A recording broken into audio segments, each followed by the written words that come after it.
You need to sign up. There is a sign-in sheet, and I assume that's at the back of the room, correct? There's a sign-in sheet at the back of the room. The additional testimony will be at the chairman's discretion based on how much time we have. Also, just to remind everybody, as always, there are no signs permitted in the committee rooms. I would like to bring the members up to a few guidelines we're going to go by during this session. Members can join the meeting remotely for informational purposes, but you cannot vote. To vote on a matter, and we have nothing to vote on today, but in future meetings you have to be here in present to vote. Committee substitutes and committee amendments must be submitted to committee staff by 4 p.m. on the day prior to the meeting. So most of the time our regular scheduled meetings are Tuesday mornings. You got a little bit of a break this morning at 10, but from now on we're going to be here at 8. But I want to just advise all the members, you are responsible for checking your legislative email on the night before the meeting. I've often heard people say, well, I didn't know we had a committee sub. Well, they will be sent to you. You are responsible for checking those. We do have several new members on the committee this year. Actually, we have 10 new members. And if we could do this very, very briefly, I'd like to give all of our new members an opportunity to, if you could just quickly introduce yourself, and what district you represent, where you're from, and if in one sentence, and I know it's hard for you, but in one sentence, could you just share with us why you wanted to serve on the Education Committee? And I've got in no particular order here. One of our we have 2 vice chairs this year. Representative Shane Baker and Representative Tim Truitt are serving as vice chairs this year. And Representative Truitt is new to the committee. And also for the freshmen, when you speak, be sure that your green light is on so everyone can hear you, especially for the TV. So, Representative Truitt, would you introduce yourself for the group? Well, I am Representative Truitt. I am the 89th District Representative, represent Jackson, Lee, Wolf, part of Madison, part of Laurel. I'm excited to be on the Education Committee because this is one thing I actually know a little bit about. I'm an elementary principal. So I love public education, and I'm here to try to help it any way possible. Okay, thank you. Representative Ballman, would you introduce yourself, please? Thank you, Mr. Chairman. My name is Representative Jared Ballman. I represent the southwest portion of Jefferson County, also known as District 28. Thrilled to be here with you this morning and excited to serve on the Education Committee. I wanted to serve on this committee to help students and teachers improve performance in public education. Okay. Representative Josh Callaway, please. You're new to the committee this year. Sir, my name is Representative Josh Callaway. I represent the 10th District, as all of Breckenridge County and also a portion of Hardin County, and have always loved and been involved in any way that we could possibly help our kids. And so I'm excited to serve. And if it's okay, Chairman, I'd also like to welcome a superintendent from Breckenridge County. Mr. Nick Carter is here this morning, and so we're honored for him to be able to be here my first day serving on this committee. Thank you. You're very welcome. Representative Emily Callaway. Thank you, sir. I am Representative Emily Callaway. I'm from District 37, which is Southern Jefferson County. Areas called Fairdale, Okolona, Hillview, and Valley Station. And 2 of those are in Bullitt County as well. So I'm grateful to be here and have this opportunity to come alongside our teachers who I work with and our students who I have 2 of. So thank you. Representative Doan. Steve Doan, State Representative for House District 69. I represent parts of Boone and Kenton County. I wanted to serve on this committee because I think education is a fundamental cornerstone of our society, and I want to make sure that we've got good policy there. Thank you. Representative Jackson. Thank you, Mr. Chairman. Kevin Jackson, District 20, which is Bowling Green and part of Warren County.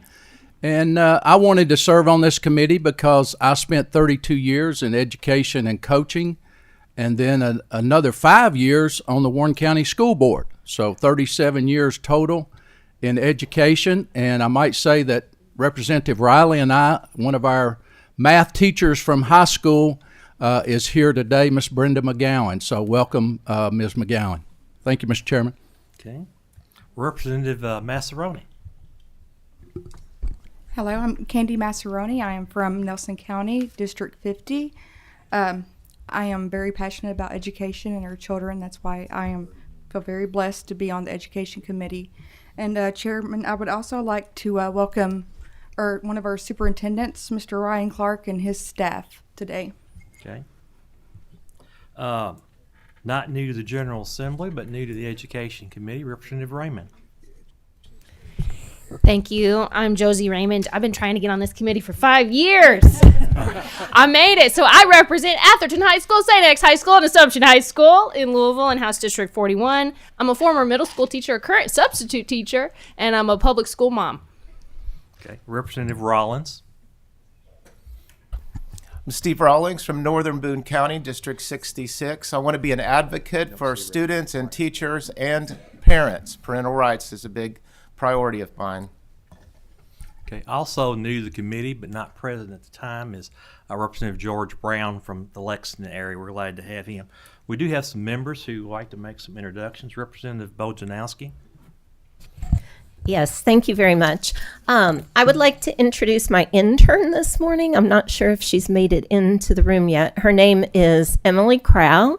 She is a junior at the University of Louisville. Her major is political science and criminal justice, so we'll have lots to talk about this year. And I'd also welcome my colleagues. Raise your hand if you're a JCPS teacher. We've got quite a few JCPS teachers in the room, and I welcome you and invite you to check in with me. We can talk about what's going on. Thanks. Okay. Next, Representative Decker has an introduction. Well, I see my superintendent here from Shelby County, Sally Sugg. If she weren't my superintendent, I would know her because she's often here, maybe every single time, but often as a presenter because she's an expert in public school matters. And thank you for being here. I'm sure you have a staff with you, so welcome to all of you. Thank you. Representative Timoney. Mr. Chairman, I don't have anyone I'd like to recognize as far as in the audience, but during our introductions today, one of our members left out something very important, and I'm going to embarrass him. Vice Chair Truitt mentioned that he is a elementary principal, but he left out the part that the school that he runs is a blue ribbon elementary school. So not only do we have his expertise as a principal, but at a high level. And I think that's worth noting, and I think it's worth celebrating. Absolutely. Congratulations. Thank you for sharing that, Representative Timoney. Representative McCool.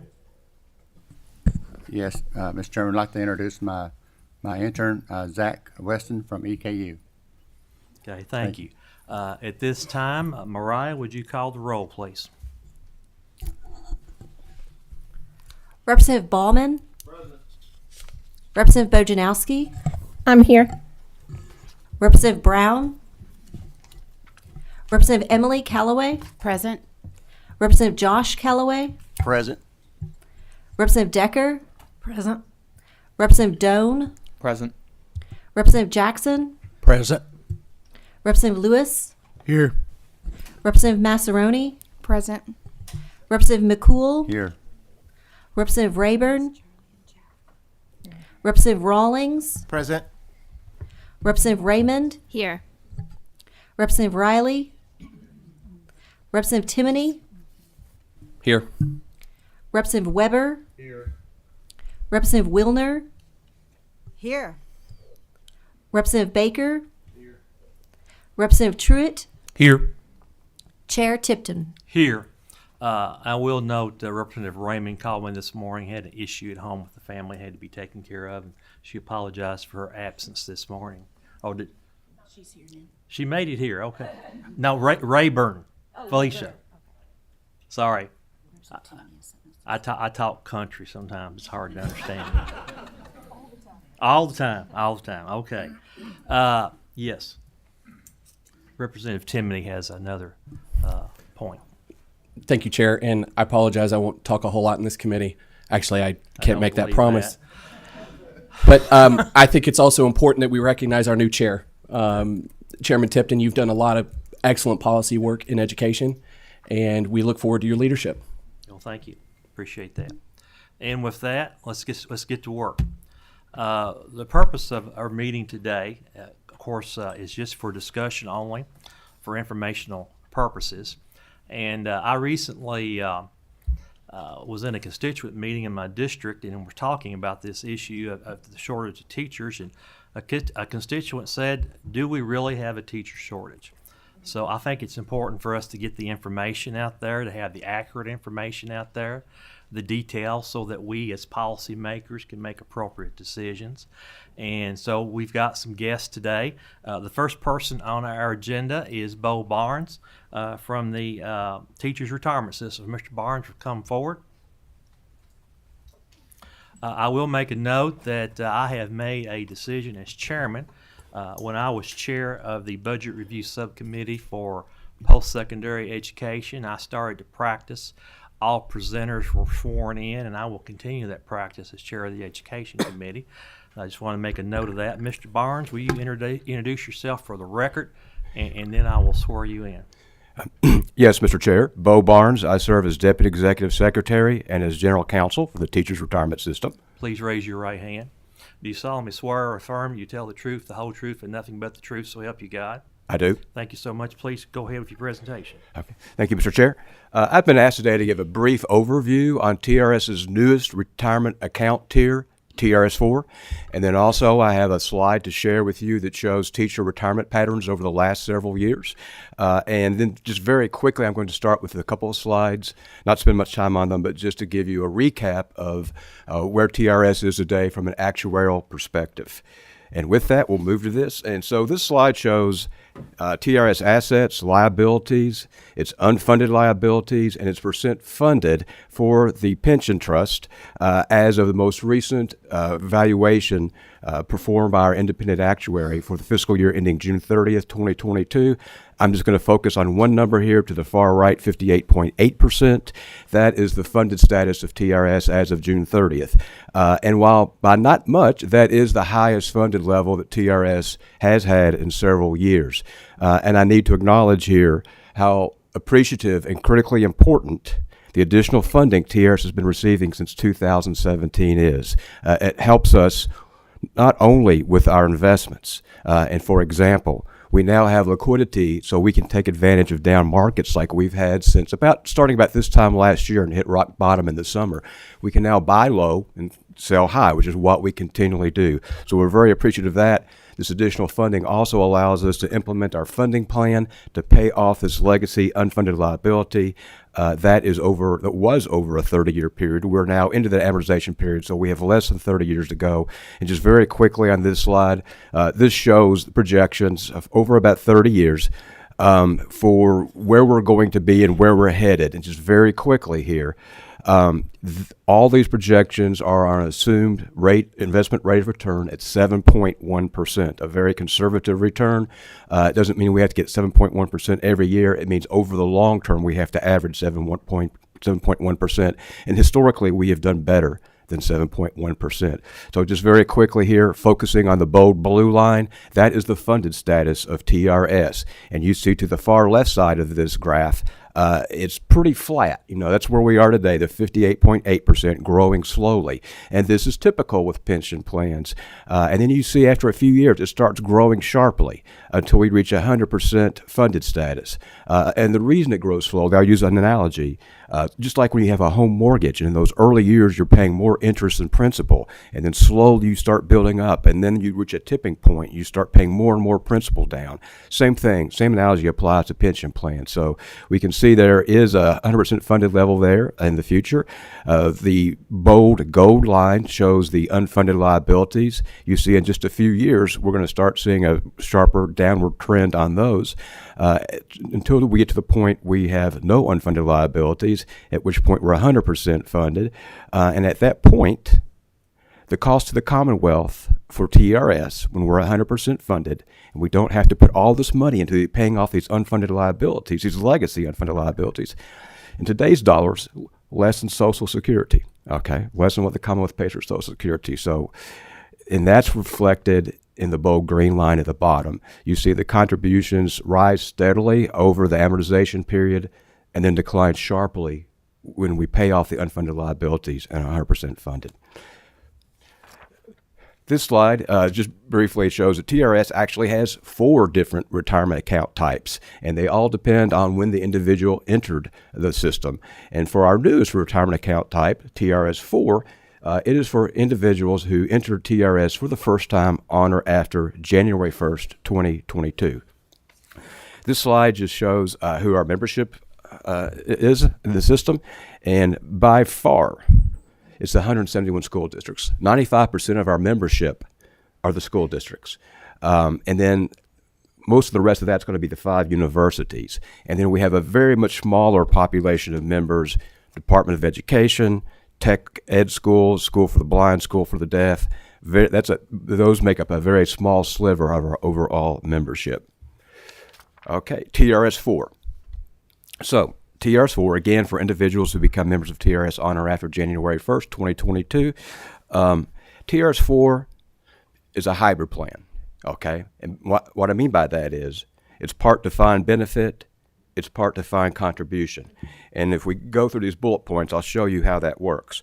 In the first bullet point, you'll see foundational benefit, and that is the name given to the defined benefit component by statute.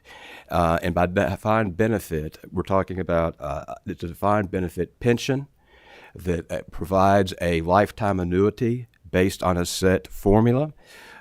Although it is not identical to the formula for TRS 1 to 3, it's very similar. It works the same way: years of service, retirement factors, lifetime annuity.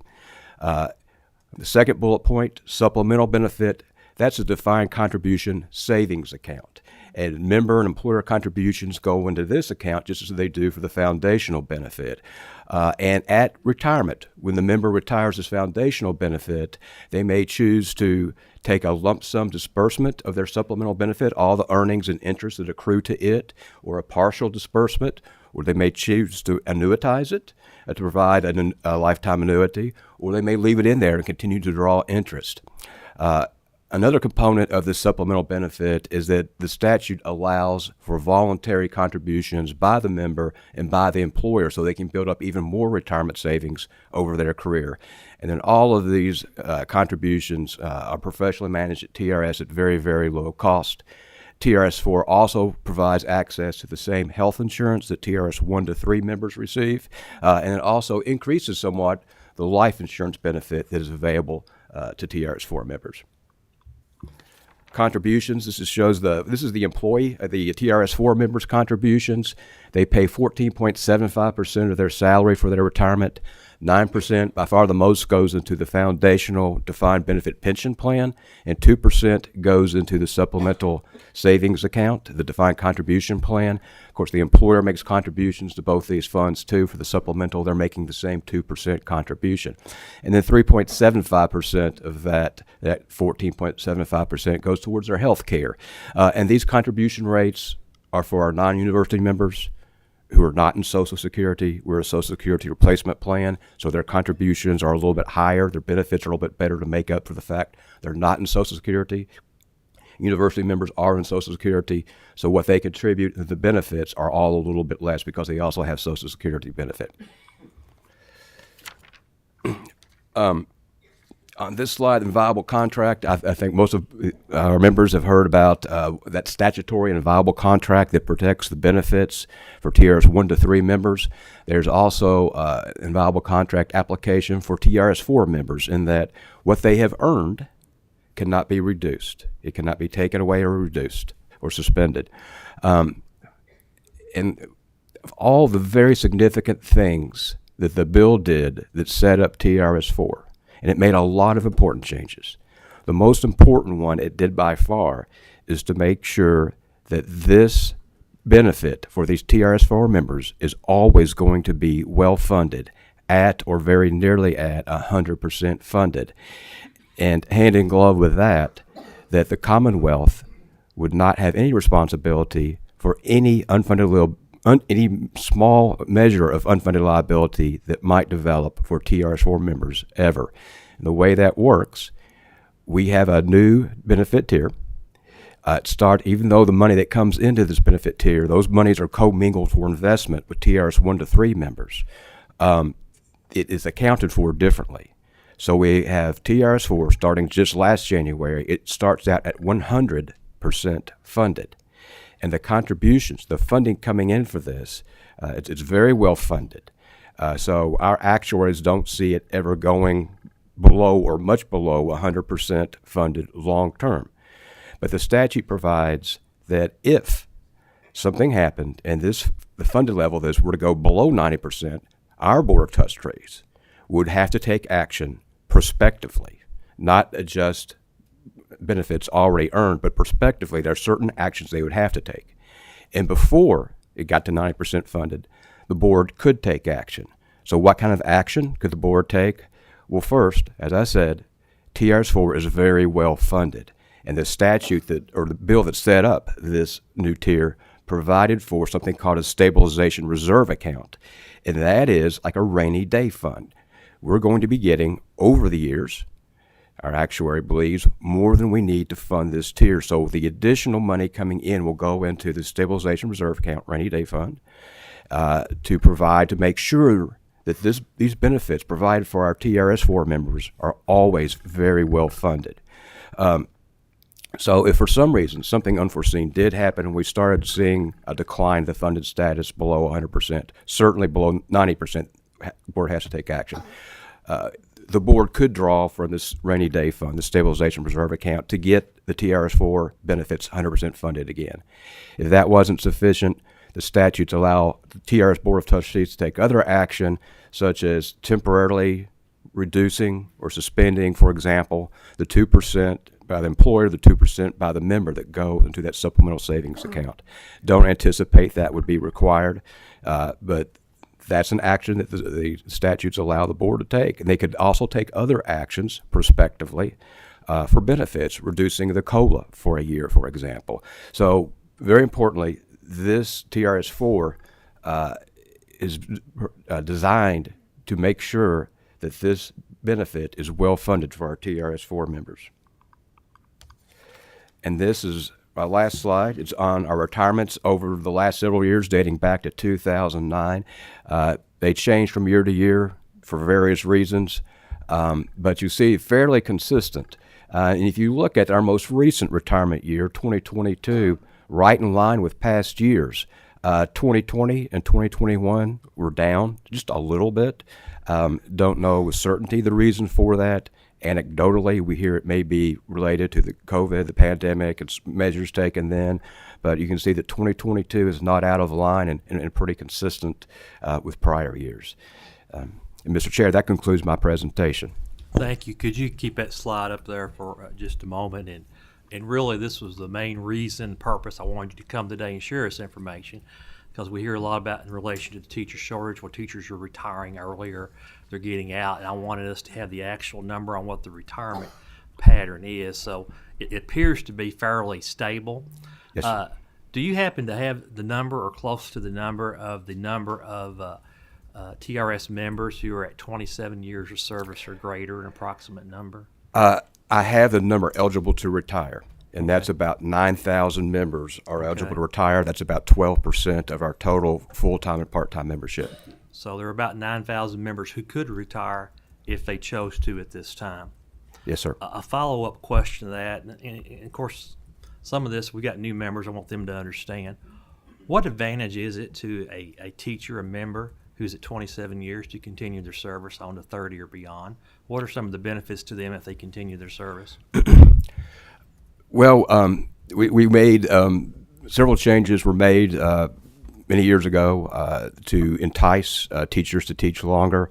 Part of that is very focused outreach by our retirement counseling staff that you may be able to retire, to file that retirement application at 27 years, but are you financially ready?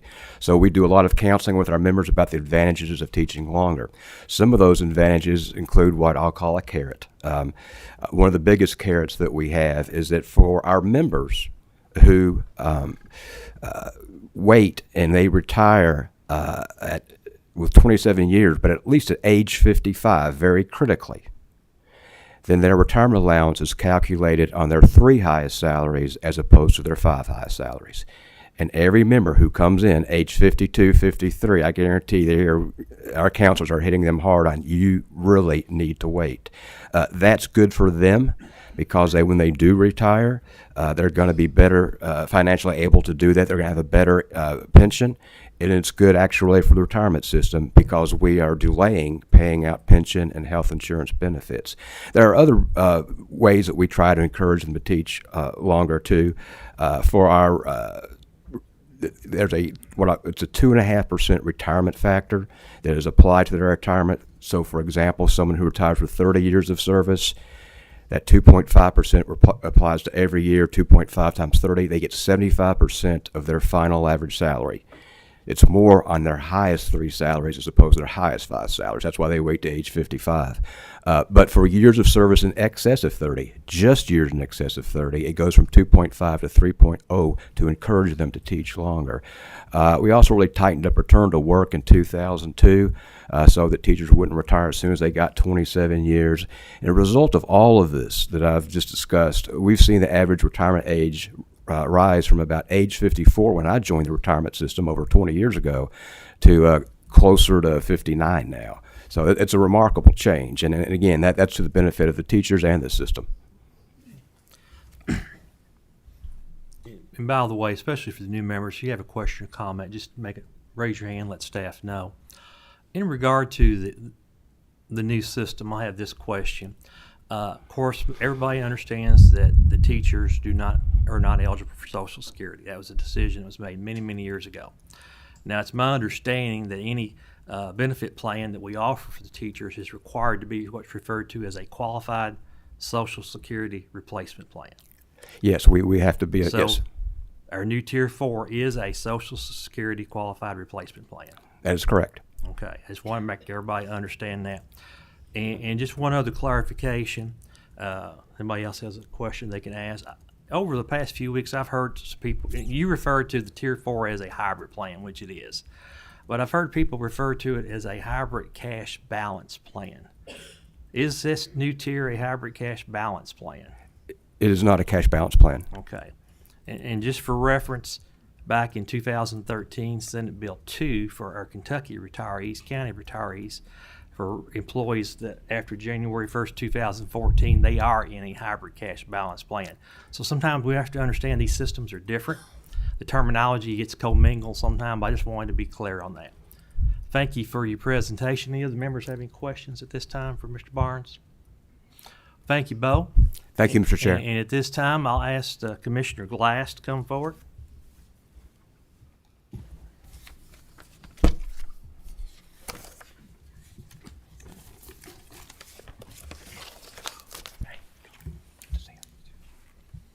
Good morning. Good morning. Make sure your microphones are on, Commissioner, and please introduce yourself for the record. Good morning. My name is Jason Glass. I'm the Commissioner of the Kentucky Department of Education. Okay, please raise your right hand. Do you solemnly swear or affirm the testimony you're about to give is the truth, the whole truth, and nothing but the truth, so help you God? I do, Mr. Chair. Okay, thank you, Mr. Commissioner, for being here, and I know this is an issue we have talked about a lot in the recent weeks and months, and I asked you to kind of I wanted us to have a true picture of what our teacher employment status is or shortage is, so please proceed. Thank you. We had a PowerPoint. Is it on this computer here? Looks like. We'll see if this is the right one. Yes. Yes. Thank you. All right. Mr. Chair, I appreciate the opportunity to speak with you today about the state of the teaching profession in Kentucky. As some of you may know, I'm a third-generation Kentucky educator. Both of my parents and my grandmother were Kentucky teachers. My sister is a teacher in Warren County. My wife teaches in Fayette County. And when you're the Commissioner of Education and you're married to a teacher, you want to talk about accountability. I have accountability. So when it comes to teaching, this is our family business and something that I care deeply about. I know it's also something that you care deeply about. Everyone has an interest in making sure that their community schools have an abundance of quality, supported, professional educators. The last time I spoke to this issue, about this issue with you, was with the interim joint committee meeting. There are some new faces here. You may recall, those of you that were here, that I asked you to imagine a great teacher that you knew and to bring them into this room with you. And imagine that they're here standing beside you as we think about this. So I know there are some new faces. We're glad to meet you in the room since then. So I invite you to also think about that great professional, either that someone that you had in your life or someone in your community. For Representative Jackson and Riley, it might be Miss McGowan that's here. You can think about her. There has been a lot said about the status of the teaching profession. With my time with you, I hope to present some data that we have on the current state of the teaching profession in Kentucky in hopes that it will be informative to you as you deliberate. I know that the representatives of the KASA task force are also here, and they will bring recommendations on action steps for you to consider. So I'll avoid going into that area because I know that they'll spend their time on that. Rather, please consider what I'm going to present to you, a high-level, high-altitude look at the numbers relating to the educator workforce or the labor market in Kentucky. So the pressures on the labor market are complex and layered. However, one way to think about it is in terms of how many educators are coming in, how many are leaving, and what steps schools are taking to solve the growing shortfall between those two numbers. Over the past 10 to 15 years, we've seen a decline of about a third in the number of people entering teacher education programs, according to the American Association of Colleges of Teacher Education, which represents the schools and universities that prepare educators around the country. But we also know that the teacher workforce is highly state-specific, meaning most of the teachers here in Kentucky come from Kentucky. And while there are some state line crossers, both coming in and going out, for the most part, the educator workforce comes from the state that it's in. So here in Kentucky, most of our educators are from Kentucky and they're trained here in Kentucky. In terms of teacher preparation numbers, we've seen some stability over the past 5 years, as you can see from this slide. And that's not to say that stability has been uniform. The University of Kentucky and Western Kentucky University have increased their program numbers, while other programs around the state have largely dropped in enrollment. We also see modest increases in the number of alternative pathway completers, the vast majority of which come through what is known as our Option 6 programs. Those are university-operated alternative pathways.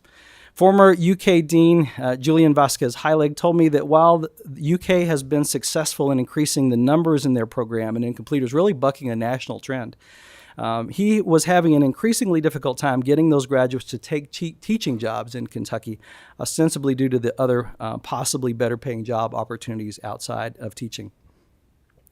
A bright spot in Kentucky and something contributing to the relative stability that we see in our preparation programs is the increased enrollment in both the teaching and learning career pathways and in the Educator Rising career and technical student organizations at Kentucky's high schools. As you can see here, the current enrollment in the teaching and learning pathway has grown to more than 2,000 students, and there are now 102 Educator Rising chapters across the Commonwealth. This year's Educator Rising competition is expected to double the number of attendees and triple the number of competitors compared to last year. This effort is part of a larger statewide effort called Go Teach KY, which has been operating since Commissioner Lewis held my post, and something that we clearly see paying dividends in the state now. So this is a bright spot for us. While we have been holding steady in terms of the candidates entering the teaching profession, our challenge is in the number of teachers, number of openings in the state, and the inability to have strong choices at the point of hiring, or possibly positions going unfilled completely. Kentucky's teacher turnover rate, which is the percentage of teachers that do not return to teaching or new teachers that leave before the end of the school year, has been growing on an almost yearly basis. A good national benchmark for this number is around 15 to 16%. As you can see, Kentucky regularly hovers above that number, and last year we saw a new high passing 20% in teacher turnover. I know that many of you have experience owning your own businesses or operating organizations, and you can imagine the difficulty of keeping things running if you're losing 1 out of 4 or 5 employees each year. Poor teacher retention has shown to negatively impact students' educational achievement, and high teacher turnover has been associated with notable drops in academic performance of students, particularly in reading, in the tested areas of reading and math. And while we can't be sure why so many of our teachers are leaving the classrooms, we know that they are more stressed than they have been. According to the 2022 Impact Kentucky Working Conditions Survey, teachers are reporting increased stress for themselves and concern for their colleagues, along with reduced job satisfaction. Any of you could visit the teachers in your community and hear from them yourselves about why they're considering leaving or why some of their colleagues are thinking about leaving.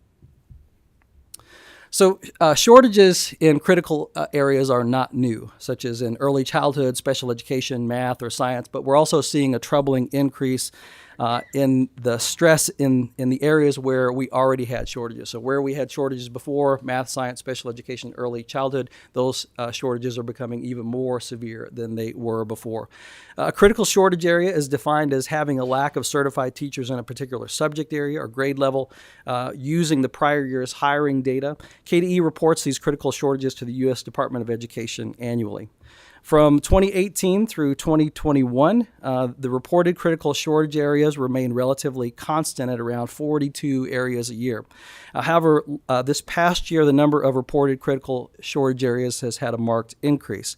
While we've always been seeing shortages in those areas of math, science, special education, and highly specialized teaching roles, we're now seeing shortages in areas such as elementary education and social studies, which historically have had an abundance of applicants. Representative Timoney and I were a social studies teacher. We feel fortunate that we were able to find jobs when we were searching for them, but because of the glut of applicants that were in those positions, that is not the case any longer.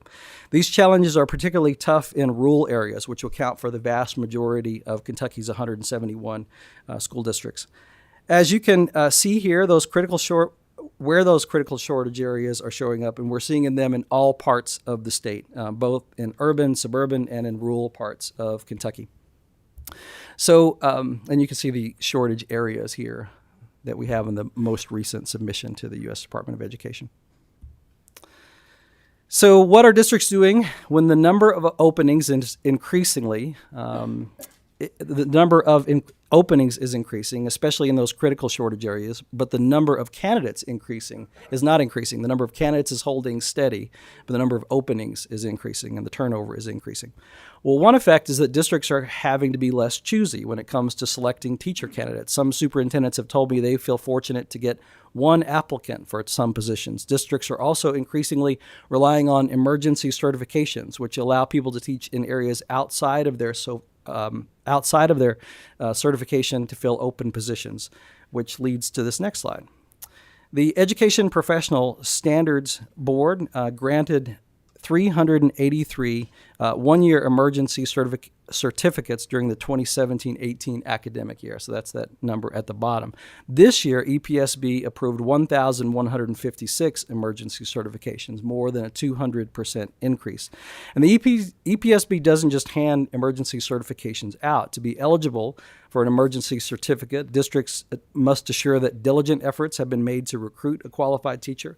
No qualified teachers have applied for the position. The position will be filled by the best qualified person available. While we appreciate those working in these emergency roles, make no mistake, these individuals are less qualified than the teachers we have had in these roles in the past. The surge in the need for emergency certifications is a troubling trend for Kentucky and for our students. International and national studies have shown that out-of-field teaching is negatively related to student achievement, particularly around mathematics.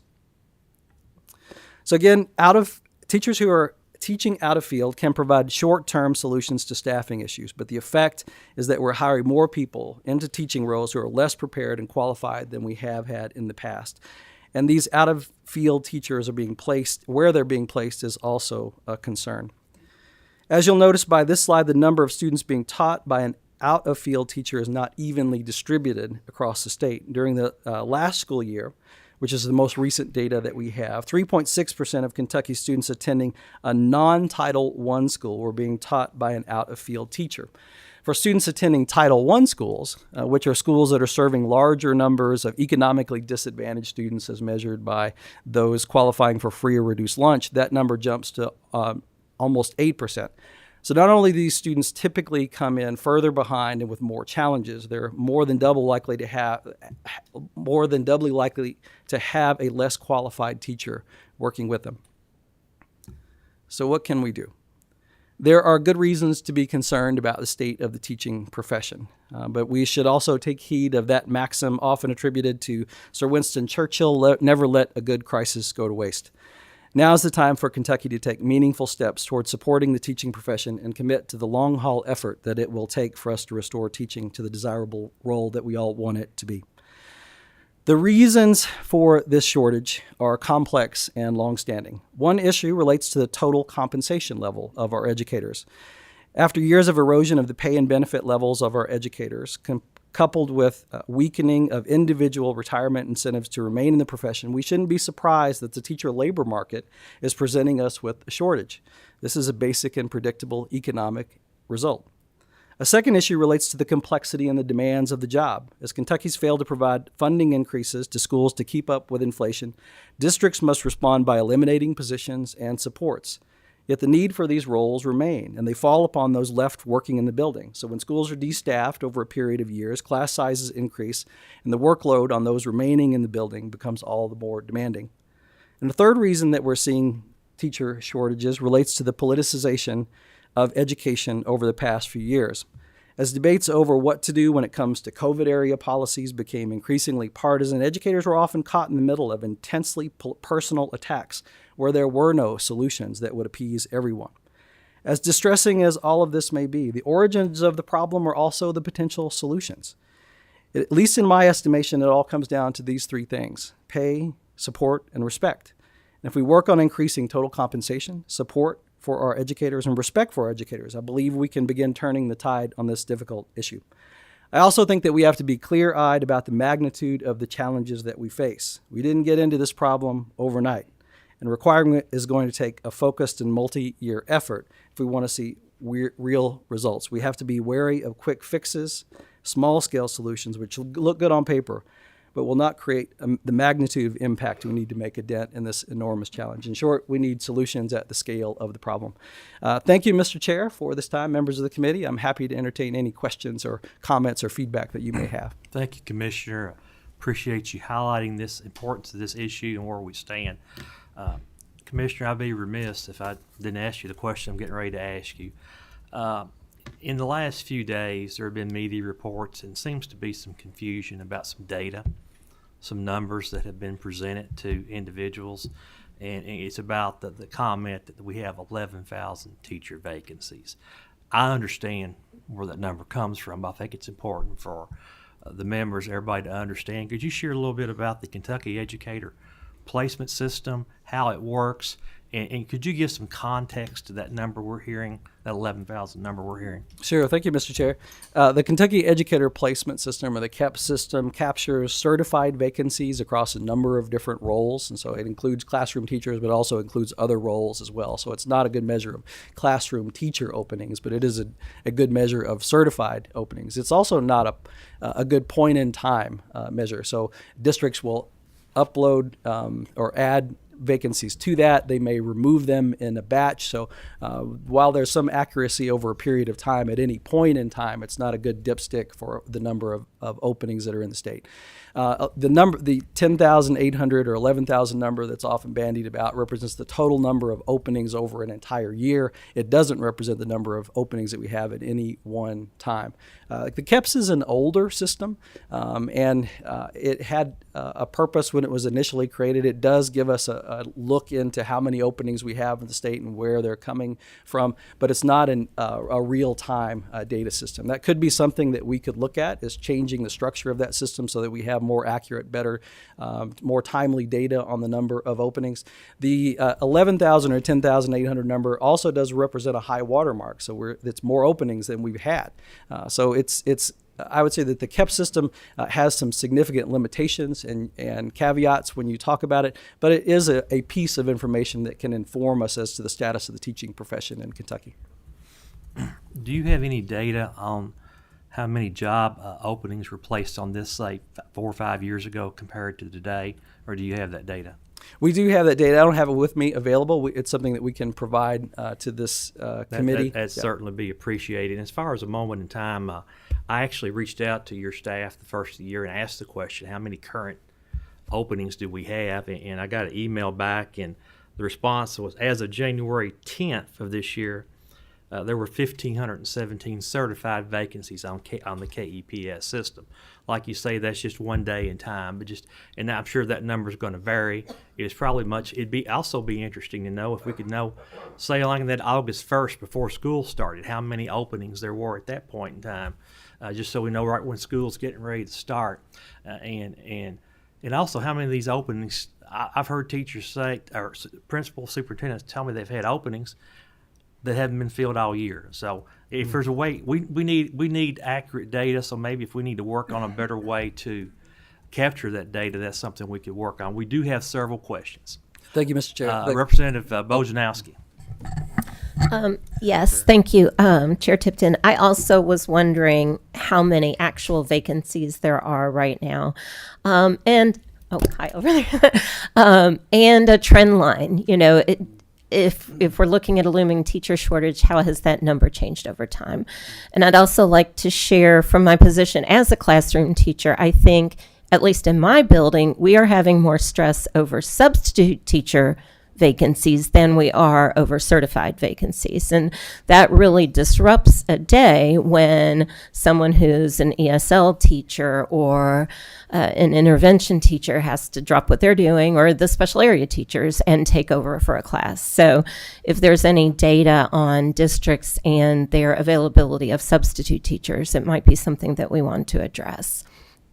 Thank you, Representative Bojanowski. One of the challenges with the historical KEP system is it is not an applicant tracking system or a job posting system. So district will have one system where they post jobs, they accept applications, they track through who's getting placed in what role. That's not the KEP system. So the KEP system at any point in time may not reflect the number of actual postings in the state. It eventually will catch up, but it will lag behind. And there will be postings that will stay on the KEP system for a period of time until the district closes them out. So it's not a perfect measure. Over a period of time, you can get some useful information from it, but it's not that good dipstick of how many openings are available right now.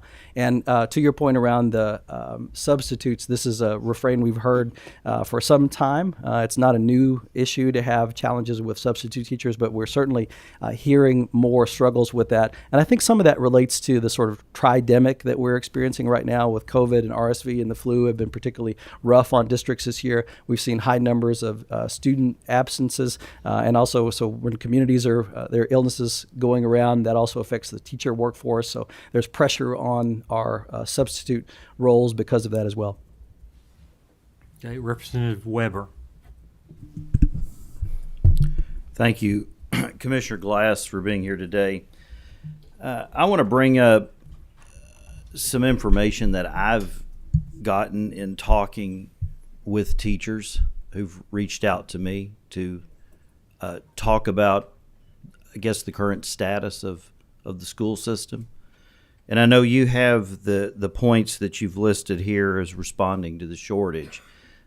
I'm going to share with you what have shared with me, and then give you an opportunity to comment on that. Maybe with the second item on your list, support, what they're telling me does not line up with what you're sharing with us today. And I'm going to go through these. The number one issue that I hear from teachers who have talked to me is they do not feel supported by the administration. They express concerns. Those concerns are largely ignored. And I'm going to tell you today why they say they're ignored. They're ignored because they're told that they will not get, that the local system will not be supported by the Kentucky Department of Education. They're not interested in hearing what they have to say. And I guess the idea is you may upset the apple cart by reaching out to you or your department. So that's the number one issue that I hear from teachers. They do not talk about pay. I have teachers who tell me, who've been in the system for a long time, they said, we will walk away from this job and we'll find something else to do. The second issue is discipline. And I've had teachers tell me that since we've returned to in-person classroom across the state, that folks are seeing a major uptick in discipline. Principals, teachers spend all of their time working with the same disciplinary problems over and over and over again. And it takes the time away that they want to teach in the classroom. So that's the second item that I hear from teachers in the classroom. And the third one is they do not feel safe. I've had teachers talk to me about being attacked, harassed by third graders. I remember my third grade class. That was in the mid-'70s. I don't know that I could identify anybody in my third grade class that would attack a teacher. And these teachers are not allowed to defend themselves. I don't understand that.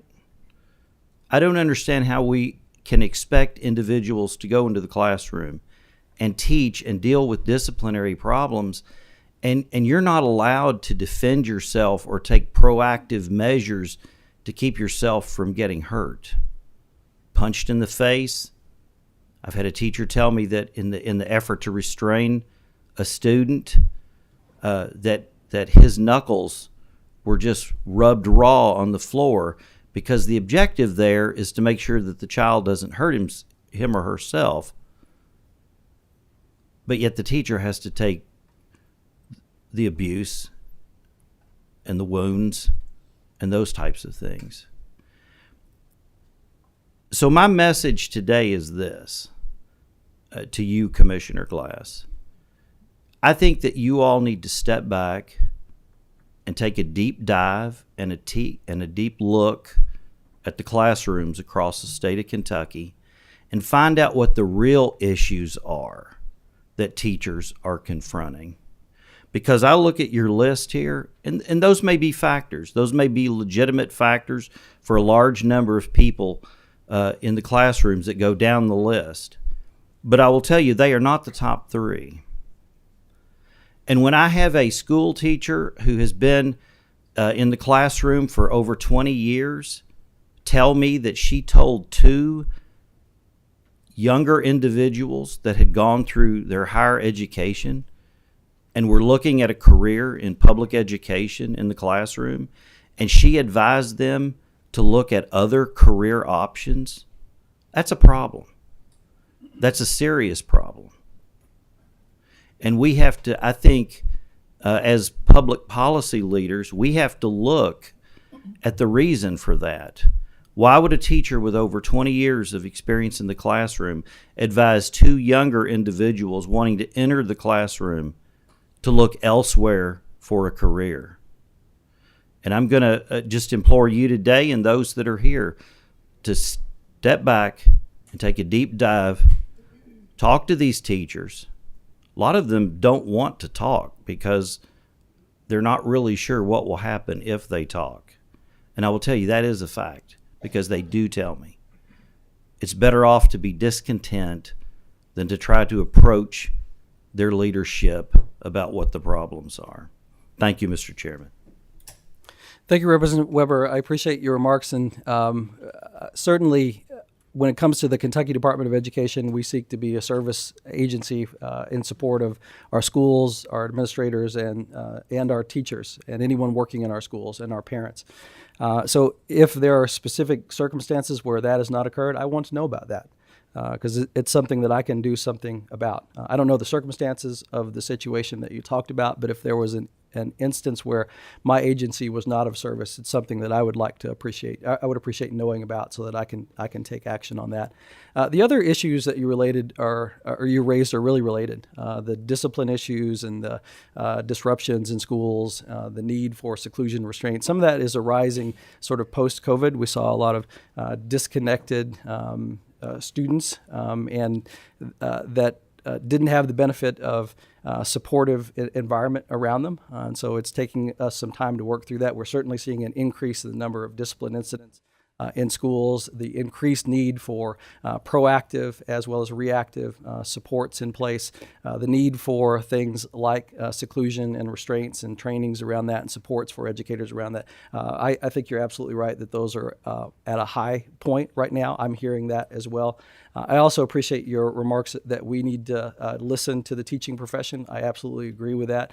And so the points that you've raised around the Department of Education needing to be a very service-oriented organization, and that we need to take a close look at the discipline and supports in place for teachers, I completely agree with those points as well.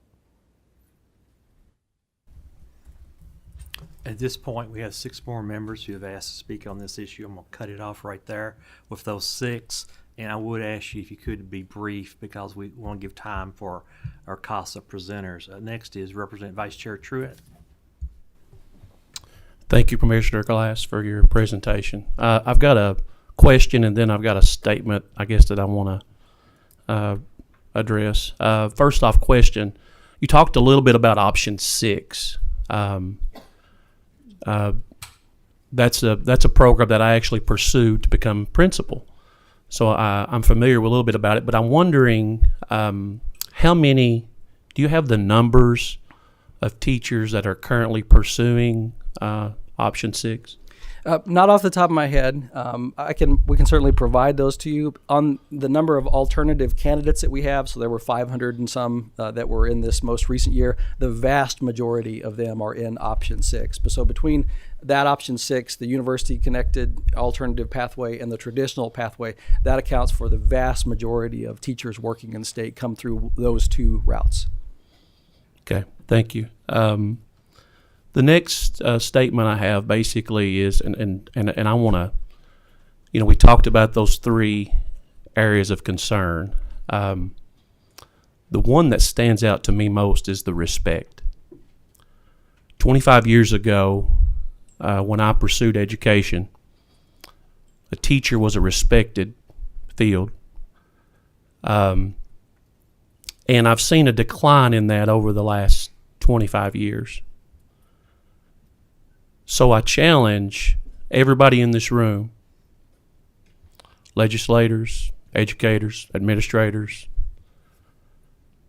to change that, and I think we can do that by a lot of times telling our story. I've got the best job in the world. I'm an elementary principal. I get about 400 hugs every single day. Mm-hmm. This morning, it would have been much easier on me to come straight here from home. But you know what I wanted to do? Popped in my school. All right. They were coming off the bus, popped in, got a couple of quick hugs, a couple fist bumps. And a tough thing about education is that, I'm one of only 770 so elementary schools in the state. My issues are not the same issues they're having in other districts. Representative Weber talking about, issues with a 3rd grade student. I've never had a 3rd grade student try to assault me or harm me or a teacher in my building. So it's one of those things that I know that's happening in the state. I'm sure. I believe, with these teachers, what they're saying. And I don't know what the answer is, other than the fact that, we need to talk about the celebrations. We need to talk about the good things in education. And I believe if we can do that we can change a mindset. Instead of, one thing that kills me most is we talk about educators who talk about and try to talk people out of going into the field. It kills me as an educator. Listen, education, like I said, teaching, being principal, it's the best job I've ever had. And it gives me joy in life. And it's one of those things that I think that we as a group can change that mindset by talking more positive about education, talking more positive about teachers. So I just challenge our whole group to do that. Thank you, Commissioner. Thank you. Next, we have Vice Chair Baker. Thank you, Mr. Chair. Commissioner, as Representative Weber talked about, the concerns, the reason teachers are perhaps leaving the profession or not going into the profession, I've heard similar things to what he's heard. Behavior issues, the red tape of it, and the politics. That respect issue that you mentioned is very valid. But we had a conversation back a number of months ago on the consideration for using preferred names. That document is on the KDE website. It's been revised. It was revised a few months ago after we had this conversation. But politics have entered way too much into education. Education should not be about politics. I think there's no question about that. Unfortunately, it gets put in there over and over and over. During that conversation that we had, we talked about that if a teacher did not want to abide by the guidance provided by KDE and call a child by a name or a pronoun that they are not, lie and mislead to that kid, you were asked the question, what would you say to that teacher? And your response was, they need to go find somewhere else to work. Has your position on that changed in light of the numbers that you're talking about, the lack of people entering in the field, the lack of respect that they feel, or the people perhaps leaving the field? Have you changed your position on that statement? My statement was that the teacher may need to find another place to work, and it's dependent upon the policies that the district has when it comes to preferred names and how to handle that situation. As a superintendent, the districts where I worked, we had clear policies around how to handle situations such as those. And it was the expectation that I had that the employees, and the expectation that the Board of Education had, that the employees in the district would execute policies set forth by the district that were in alignment with best practice and often in alignment with federal and state law. So, sir, I stand behind that statement. If a teacher cannot execute the policies of the district, if they can't execute the laws in the state or in our nation, they do need to find something else to do. Thank you. Representative Ballman. Thank you, Mr. Chairman, and thank you, Commissioner Glass, for your testimony today. I wanted to ask you how long you've been in the profession. How long have you been a teacher? Oh, I would never bill myself as sort of any master teacher. I was a teacher in Hazard for 2 years. I taught at the university level for about 3 years, and then the rest of my career has been spent in state departments and nonprofits and in districts in different roles. And do you remember why you originally went into teaching? I think it had a lot to do with my upbringing. So I grew up around schools, running around school buildings and being around the school community. So it was always sort of part of what we did, but I also had a real interest in the policy side of things. So I sort of worked myself into a career that married those two interests together. Excellent. So you gave us a nice presentation with a lot of data on the front end, supported by this is what we should do based on the data. The data clearly identified the problem, and we skipped over, though, the part as to why, where we're really analyzing the problem to understand deeply why we have a gap in teachers entering the profession and teachers leaving the profession. But number one on your list was pay. And so if that's the number one countermeasure, you said the KDA can't be certain why teachers are leaving. And so my question is why can't we be certain? Well, I also said that there's a variety and multi-layers to this. And if you talk to an individual teacher, you may get some reason that's driving for them that doesn't apply to someone else. So, for example, Representative Weber talked about the pressures that schools are feeling, or people working in schools, around student discipline. That may be an issue that was the driving force for that person. But overall, I think that those areas that I talked about in terms of total compensation, so it's not just the pay level, it's the starting pay. Are we an attractive field? Do we move people toward a middle-class standard of living? Do we support them toward retirement with dignity? Where does that stack up in terms of other competitive job opportunities that are out there? The labor market elements make a difference. Those support roles, or how manageable is the job? What's the stress load? What are the hours required? What are the supports around a teacher? Those things matter a great deal. I would include the elements that Representative Weber talked about in terms of student discipline as a support element. And then the whole conversation that we seem to be having in the country right now around the politicization of education that Representative Baker alluded to. I think those three things are three broad areas that we could look at for where the reasons fall for why teachers are leaving, but there may be others. So we can look at those, yes, but why today can't we say with certainty why teachers are leaving?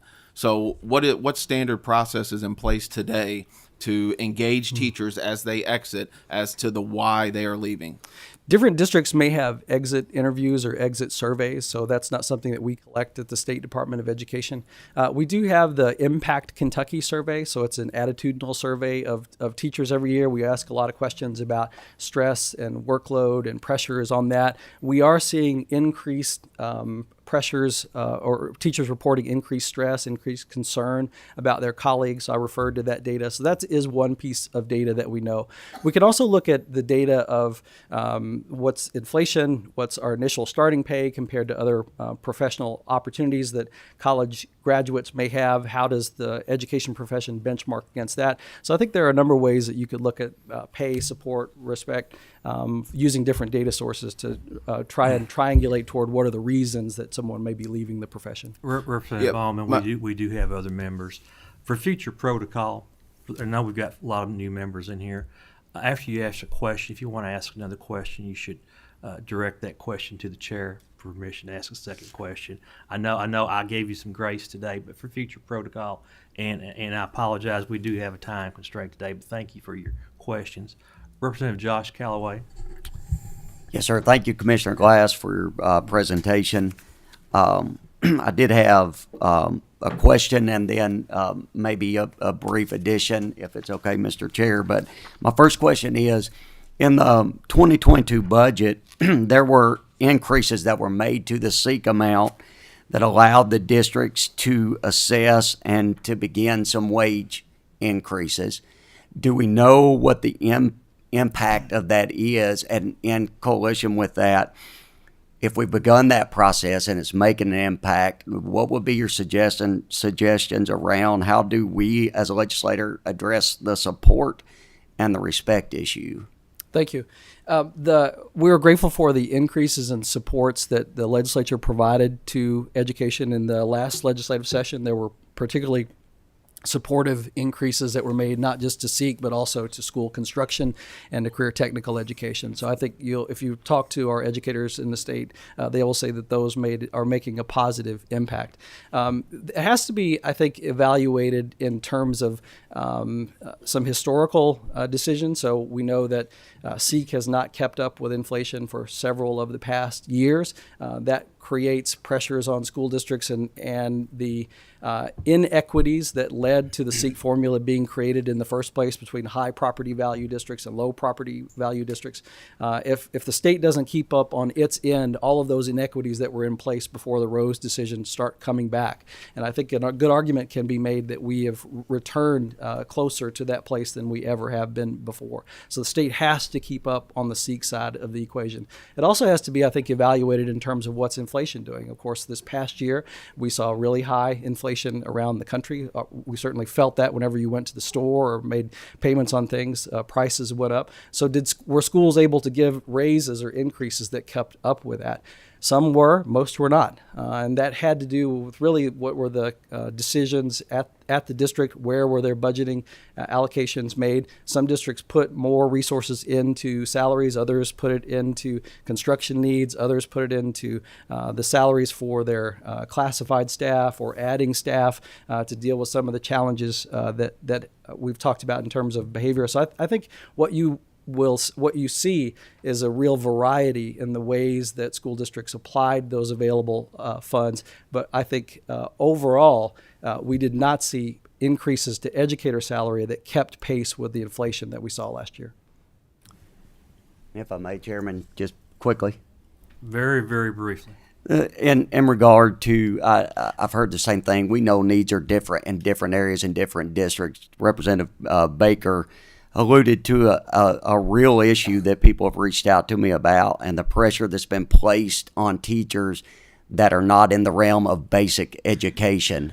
And I really believe that if we could sit down, we would find that some of these issues could be easily addressed.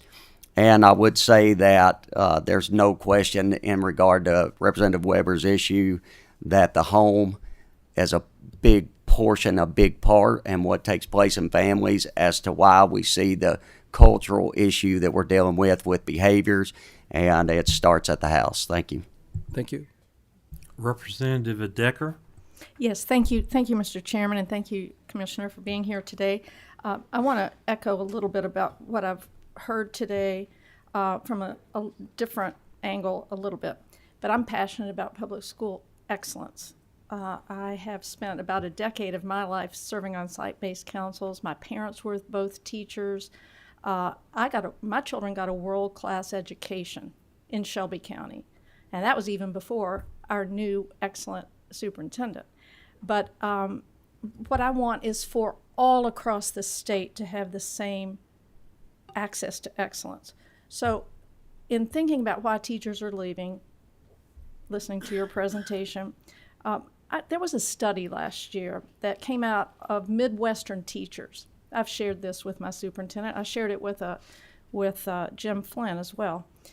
It was asking teachers why they're leaving, because we want to know. We don't want to guess, as we've talked about.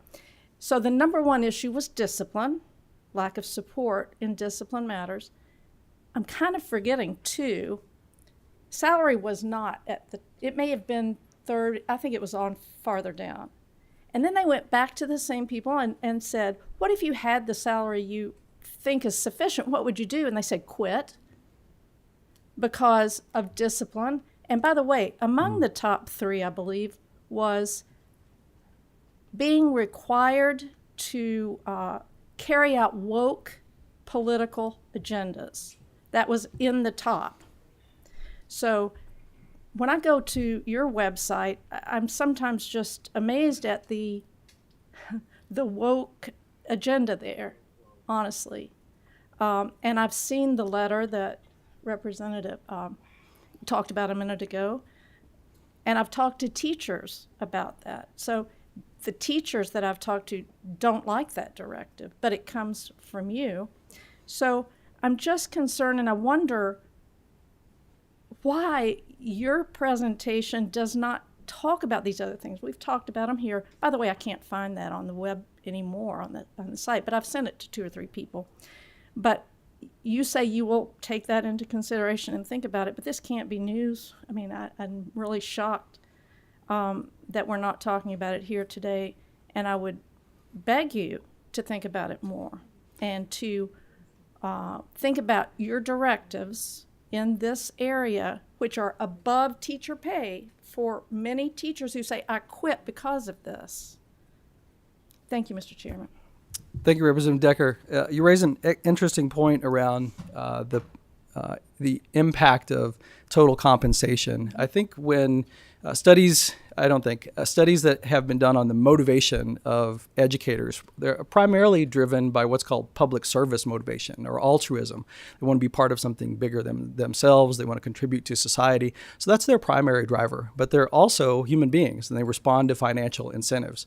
And having a pay level that's has an attractive starting wage, support toward a middle-class standard of living, and retirement with dignity, I think is something that we should all be supportive of. So while pay may not be the primary driver, it is a factor. And it is an important factor in how we attract and retain teachers. And if we don't attend to total compensation, you will end up with predictable labor market issues. I don't have any woke directives from the Department of Education. If you're referring to the transgender student pronoun guidance, it's guidance. In other words, it doesn't have the force of law. But the problems and challenges that people are dealing with in our schools relate to discipline issues. They relate to recovery from COVID, academic disruptions. They relate to lack of support at schools. The people who are making pronouns and transgender issues and woke issues a priority in our education are politicians. They are not the things that are in our schools.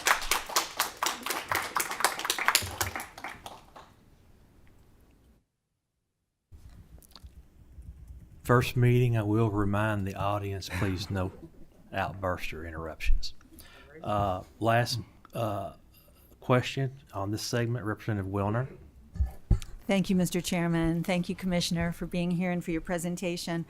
I had a different question when I first raised my hand. I was going to ask about first-year teachers, early career teachers, what we're doing to support them, and what that retention data looks like. I'll come back to that question another time. After hearing from my friends Rep. Weber and Rep. Truitt, I want to talk instead a little bit about climate and culture, because it seems so much that the respect issue, the discipline issue, the safety issue, all of that goes to climate and culture. When I hear Rep. Truitt talk about his school, I know exactly what that school feels like. When you walk in and there are hugs and there's support for the kids, for the teachers, everyone feels supported. It's so important. When the legislature passed the School Safety and Resiliency Act in 2019 and then a revised version of it in 2020, there was a provision in there for trauma-informed schools. And the original intent of that was, in addition to the mental health providers that we now have in many districts and in many schools, it was for a cultural change, a trauma-informed environment, a psychologically healthy environment for our kids. We know we're hearing, in addition to discipline, we're hearing mental health concerns, trauma like we have never seen before. And I'm wondering what's happening. So the districts have turned in a trauma-informed schools plan. They're supposed to have trauma-informed teams working within the schools. Is that something that your department is monitoring? Do you need more support for that? Is that the right track to improve the climate and culture to make school a safer, more supportive place for our kids and for our teachers?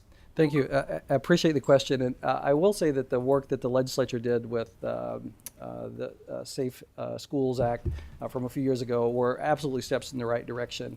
And while there are defensive steps that it requires schools to take, the trauma-informed plans are an excellent requirement for schools. And all of our schools in the state have those trauma-informed plans. At the Department of Education, we don't collect those, so we don't have authority to require them to be turned in. It's something that you might consider. We don't want to direct them or edit them or audit them, but it would be nice to have them on file so that they're available should a legislator or member of the public want to know what's in their school's plan.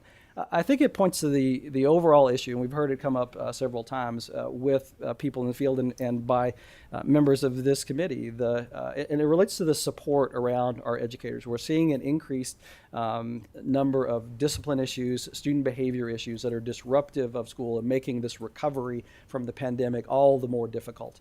And our schools have more federal money to support those kinds of things than we have in the past. So we're grateful for that. I think there are wonderful things happening with those resources, but they're also time limited. In September of 2024, all those supports fall away, and I don't think that we're going to be completely out of this. We saw in the wake of Hurricane Katrina, where schools were shut down for almost 6 months, that it took almost 2 years for those students to fully recover from that disruption. And now we've had almost 2 years of disruption with COVID. So what will the recovery from that look like? I don't know. But I do think that the trauma-informed plans and the supports around student behavior, student discipline, starting with a positive perspective and then working toward how we can support students who are struggling with that is the right approach. Thank you. Thank you. Thank you, Commissioner Glass. Thank you, Mr. Appreciate Chair. your presentation. Appreciate the questions and discussion. The next item on our agenda, presentation from the Kentucky Association of School Administrators, Dr. Rhonda Caldwell and KASA and the presenters. Whoever is coming forward from them, please come to the table right now. Dr. Caldwell, I knew there were several people on the agenda. Are they all going to come at once, or how are you going to do this? Come at once.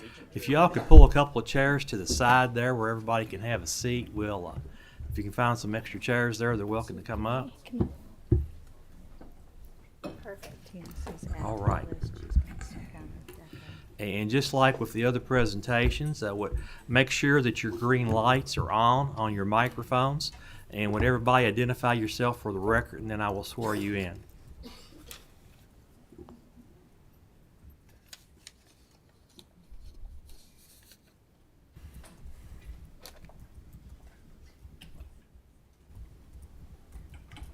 Okay.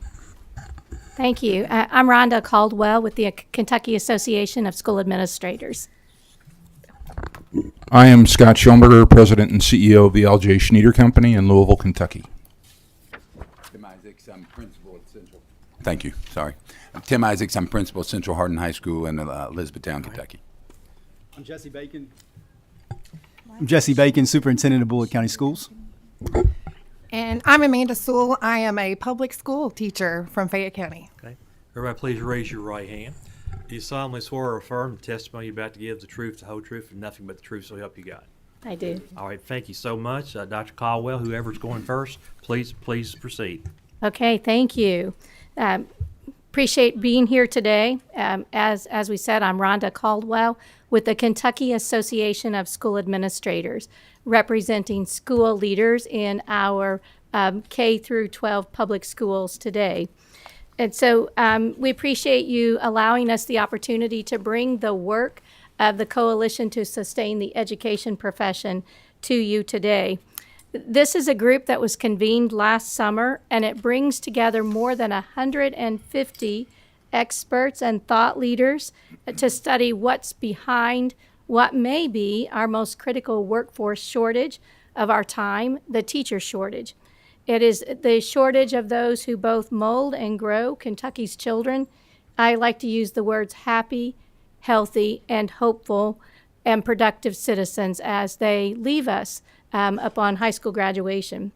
And so the coalition is comprised of corporate and business leaders, educators, which includes 30-some teachers, parents, legislators, and other key community leaders who make up our society today. And Chair Tipton, our Senate Education Chair Max Wise, and Senate President Pro Tem David Gibbons are also serving on this coalition alongside us to help guide us. The question, who will teach our children when all the teachers are gone, that is what drives our work today and into 2024. There are many reasons that we've discussed here today while we're struggling to both retain and recruit our classroom teachers. What we know, regardless of what the numbers are today, is that our pipeline is dry and that we are struggling to hang on to the teachers that we have. Those teachers who take care of our 667 students in our classrooms today.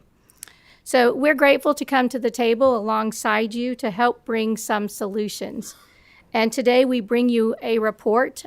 Each of you should have received this from Mr. Bob Rowland in email over a week ago. We bring the recommendations of this work at Phase 1. There are 36 recommendations. However, we are only bringing you 9 today that we believe are doable and manageable and hope that you will consider for this session. And so obviously we have coalition members here at the table. There are also many in the room today, and they are happy to answer your questions and respond to what's happening in our schools today as it relates to the teacher shortage. So this morning we want you to hear first from Mr. Schoenberger, who is the president and CEO of the L.J. Schneider Company. He represents our corporate community through the lens of workforce development, and he's going to share how the teacher shortage impacts his corporation on a daily basis. So, Scott. Good morning. I'm Scott Schoenberger. I'm the president and CEO of the L.J. Schneider Company. We are a 75-year-old company located in Louisville, Kentucky. Just for sake of reference, we own the Galt House, which many of you know, I would hope, the Crown Plaza by the airport, about 1 million square feet of office space, and we're a Kentucky family-owned company, I'm very proud to say. The other thing I'd like to say as well is to kind of put into reference as it relates to the scale of the type of associate and individual that we employ, because we are, as from a career standpoint, literally a cradle-to-grave organization. There are some people that have worked with our company for over 50 years, and we are where many people start their careers, and our hope is, through training and development in our own environment, that we afford them the opportunity to finish their careers with us as well. And that would be in commercial real estate, marketing, finance, IT. We cover all the spectrums, including all of the vocational and technical disciplines as well. So I'm here to provide you the business perspective as it relates to the foundational elements of public education.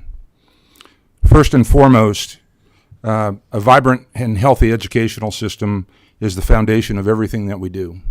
And I think we can all agree on that. I hope if there's one thing that we can agree on is that nothing starts until we actually get our students and our children. We are raising adults here. We're not raising children through a system that provides them the appropriate level of support, education, guidance, and soft skills necessary to be productive in our communities and in our business environments. We are relying on schools to produce qualified, competent, and responsible staff. And I want to underscore all three of those. Discipline, which you've talked about a bit today, is really necessary in our environment for things as simple as showing up to time on work, showing to work up on time, being there when you're scheduled, staying when you're needed, supporting the people that you work alongside, being good social and professional and responsible people in our daily lives. We have the need for critical thinking, which is something that is a challenge today. We need soft skills, graciousness, kindness, empathy. We need to facilitate the desire for future personal and professional growth. And that starts in school. It also starts at home. The foundation of a good educational system does provide us with our future leaders, our thinkers, our innovators, and those who engage in our communities to drive the success of the future development of our businesses, our industries, and our communities. Today, every industry, if it's manufacturing, if it's a technical area, hospitality, health, education, does have a critical shortage of staff. We do. The shortage starts that we're having, it's difficult to overcome with the shortage of teachers because it is so foundational. I think one of the committee members today used the word cornerstone. I prefer to say it sets the foundation. It is the fundamental. And that's necessary so that we have the ability to develop our future leaders, our current leaders, the people that will have an impact in all of our areas and all of our lives. The final two things that I want to leave you with before I turn this over, because I know time is short, is that as we're trying to understand, and I am not from Kentucky. I've been in the hospitality industry my entire career. Started actually as a door host at a Ramada Inn in Wheat Ridge, Colorado. But what's really necessary for a strong foundation for us in terms of attracting talent to this state and retaining the talent that graduates from this state is to know that we have a vibrant, healthy, and supportive public education program. That is really necessary. That is a banner carrier. And for people that are having young families that are relocating to this area, and we're a growing company, so we are constantly looking for local talent. But we also have to attract talent from outside of the state of Kentucky. And one of the first questions that we get, and one of the first things that they look at, is our education system. Finally, as it relates to economic development, the relocation of companies, the ability to drive commerce, expand the taxation base, education, again, is foundational to that success. Thank you. Thank you, Scott. I wanted to back up and show you this slide. When I talked about the 150 folks representing the coalition, these are the actual communities that they are from. And next we're going to be hearing from 3 of them. And so with us today is Dr. Jesse Bacon, Superintendent of the Bullitt County Schools. Also, we have Miss Amanda Sewell, a teacher in the Fayette County Schools, and Mr. Tim Isaacs, a principal at the Hardin County Schools. And each of them are part of the coalition's work, and they are going to share with you 9 recommendations that we're bringing to you from the first phase of our work. And they'll go through these pretty quickly, so if you would jot down your questions, and we'll be ready for you once Representative Tipton gives us the go-ahead for those. So, Dr. Bacon. Thank you, Dr. Caldwell, and thank you again for the opportunity to be here. It's a real privilege to speak with you today. My colleagues Amanda and Tim and I are going to talk about the 9 coalition recommendations that we are asking the legislature to consider for 2023. These are the low-cost recommendations that we believe can be accomplished in this non-budget session and can set the stage for our efforts to begin turning the corner on the teacher shortage crisis. Recommendation number 1 is to direct the Office of Education Accountability to conduct or commission a comprehensive mixed method study on the state of public education in Kentucky, including perceptions of and attitudes towards the teaching profession and a comprehensive wage and benefit analysis. This recommendation asks the General Assembly to direct OEA to prepare a report on perceptions of the teaching profession and a statewide wage and benefit analysis. Studies on the teacher shortage have been done in the past, and there are lots of statistics available on pay. However, a comprehensive review of the total compensation package, including pay, leave days, health insurance benefits, and retirement, and how that compensation package compares to other professions of the same level of education required, is needed. The perception and attitudes towards the teaching profession are equally as important aspects in this study. For schools and districts to provide the types of learning experiences that students need to be successful and prepared for the types of jobs that await them upon graduation, we must be able to recruit top-level talent to the classroom. The perception part of this study, both from teachers and society in general, will provide data on factors outside of compensation that are contributing to the decline in the education workforce.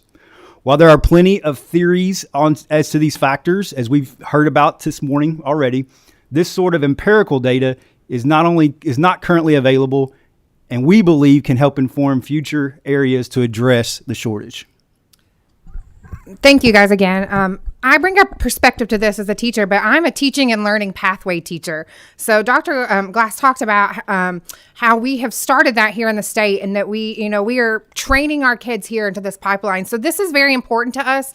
We need to know what our schools need to train those teachers. I have 8 high school seniors that have already declared education as a major this coming fall. And I have students in my classroom who were in a preschool, and they're doing those things. But we need to know in those teaching and learning pathways across our state, what are we supposed to teach them? What do we want to prepare them for? How do we take the success of some counties and some school districts and make that statewide? And we need that from a study like this. I will just echo that. It's especially in some of the shortage areas, trying to figure out what the difference between what will draw them in, and then we need to look at what we'll do to keep them there. 2 years ago, Western Kentucky University had 2 high school math certifications come out of that regional university, both of them from outside the state of Kentucky, who then left the state of Kentucky to return to their home states.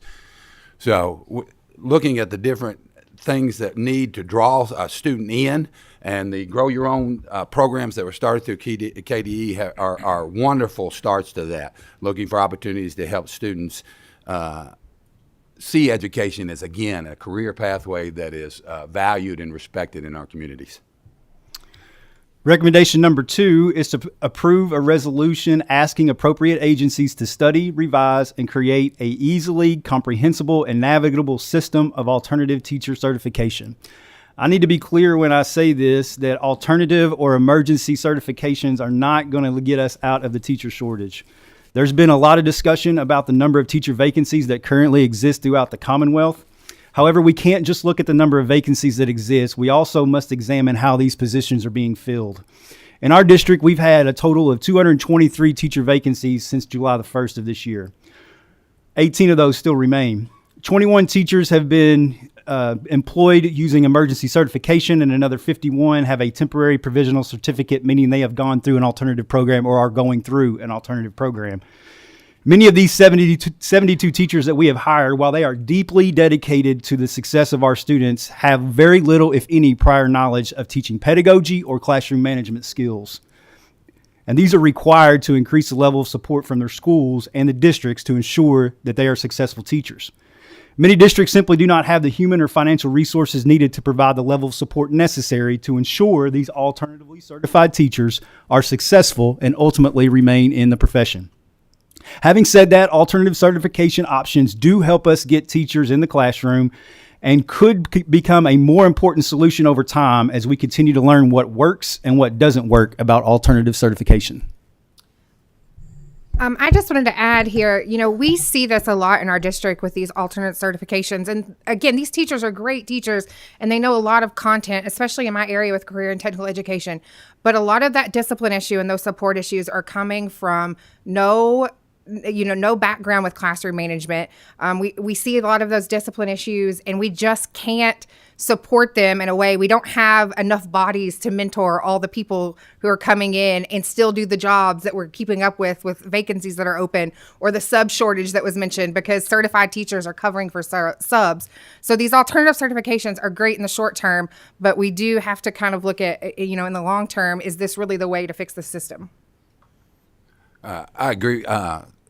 I came to education after spending 7 years in residential treatment. My wife, though, is a lifelong elementary school teacher, and my daughter's a 23-year-old starting her second year in elementary education. We believe strongly in it, but bringing in teachers who have had other life experiences can be incredibly valuable as they show you just a different way and they bring different pedagogies into how they do things. But making sure they're equipped. The KTIP program was one of the greatest things that came out of KARA. That resource teacher being the most important piece of that, I believe. Just having that support system there, somebody who's walked in your shoes and been there with you and is not looking at it from the principal who's deciding whether or not you have a job next year. Somebody you can go ask any question to where you're not worried about how you're being judged there. We need that back fully and completely so that these teachers have the support, especially those that are coming at it from a different way of getting here so that they got those people there to support them and answer their questions and just be there for them. Recommendation number 3 is to direct the Kentucky Department of Education to create a teacher recruitment web portal containing all resources from consideration of a teaching career to a statewide application system. The path to teacher certification has always been somewhat complex, and for many who may desire to become certified or perhaps recertified, an easy-to-navigate one-stop web portal would eliminate the barriers to prospective teachers, getting the necessary information and applications out to all. And this would also go towards addressing some of the concerns that we discussed earlier with the KEP system. Recommendation number 4 is to approve a resolution that encourages the Education Professional Standards Board to address multiple certification issues, including teacher testing, admission to teacher education programs, state-to-state reciprocity, and varying grade levels of certification. This recommendation would direct EPSB to consider ways of instituting certificates for proven teachers who have been able to gain certification in additional subject areas and/or grade levels, even if on a temporary or emergency basis, and to consider possible changes in the way praxis exam results are interpreted for teacher certification. Recommendation number 5 is to approve legislation clarifying acceptable personal and professional educator behaviors and provide clear and appropriate penalties for violations. The Lexington Herald Leader ran an excellent series of articles this fall on the failure of public education to properly police and sanction educators who have violated professional standards, especially regarding teacher-student relationships.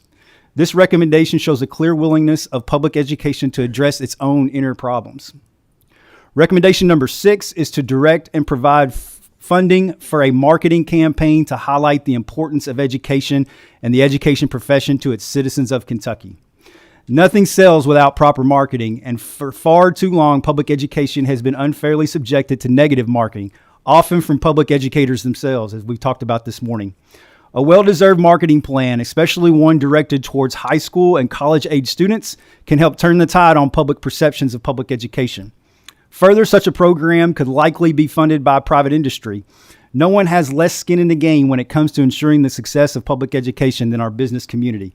Businesses that depend on public education to produce qualified employees and even help, more important, successful citizens who create the demand for the products and services produced by those businesses. The new Blue Oval plant in Hardin County will attract 5,000 new jobs and perhaps another 5,000 in spinoff jobs.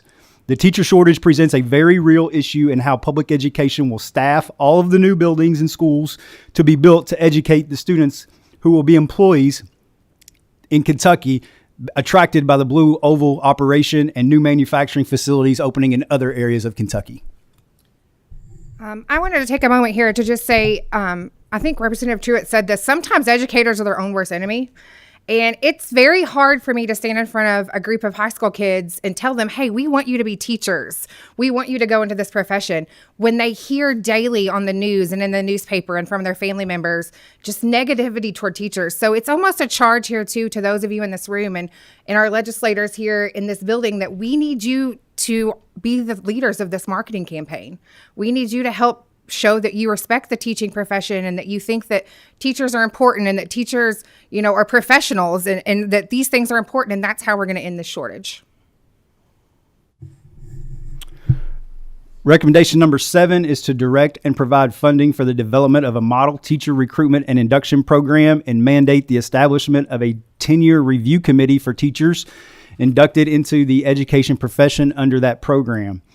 This recommendation asks that we take a hard look at 2 critical points in the teaching career. First, we must perfect recruiting and induction programs to get the right candidates for public education and then provide them with the tools and support they need to be successful in the early years of their career. As Tim mentioned earlier, the elimination of the Kentucky Teacher Internship Program removed a statewide layer of support for beginning teachers. There's a plethora of data and information that shows that increasing teacher efficacy within the first 3 to 5 years of their career goes a long way to ensuring beginning teachers remain in the profession for their entire careers. Research suggests that the most effective new teacher induction programs in increasing teacher efficacy and the likelihood of retention support teachers through at least the first 3 years of their careers. Second, we need to make the granting of tenure a more meaningful professional accomplishment based on achieving a high degree of professionalism and measurable metrics, rather than it being awarded by number of years in the profession.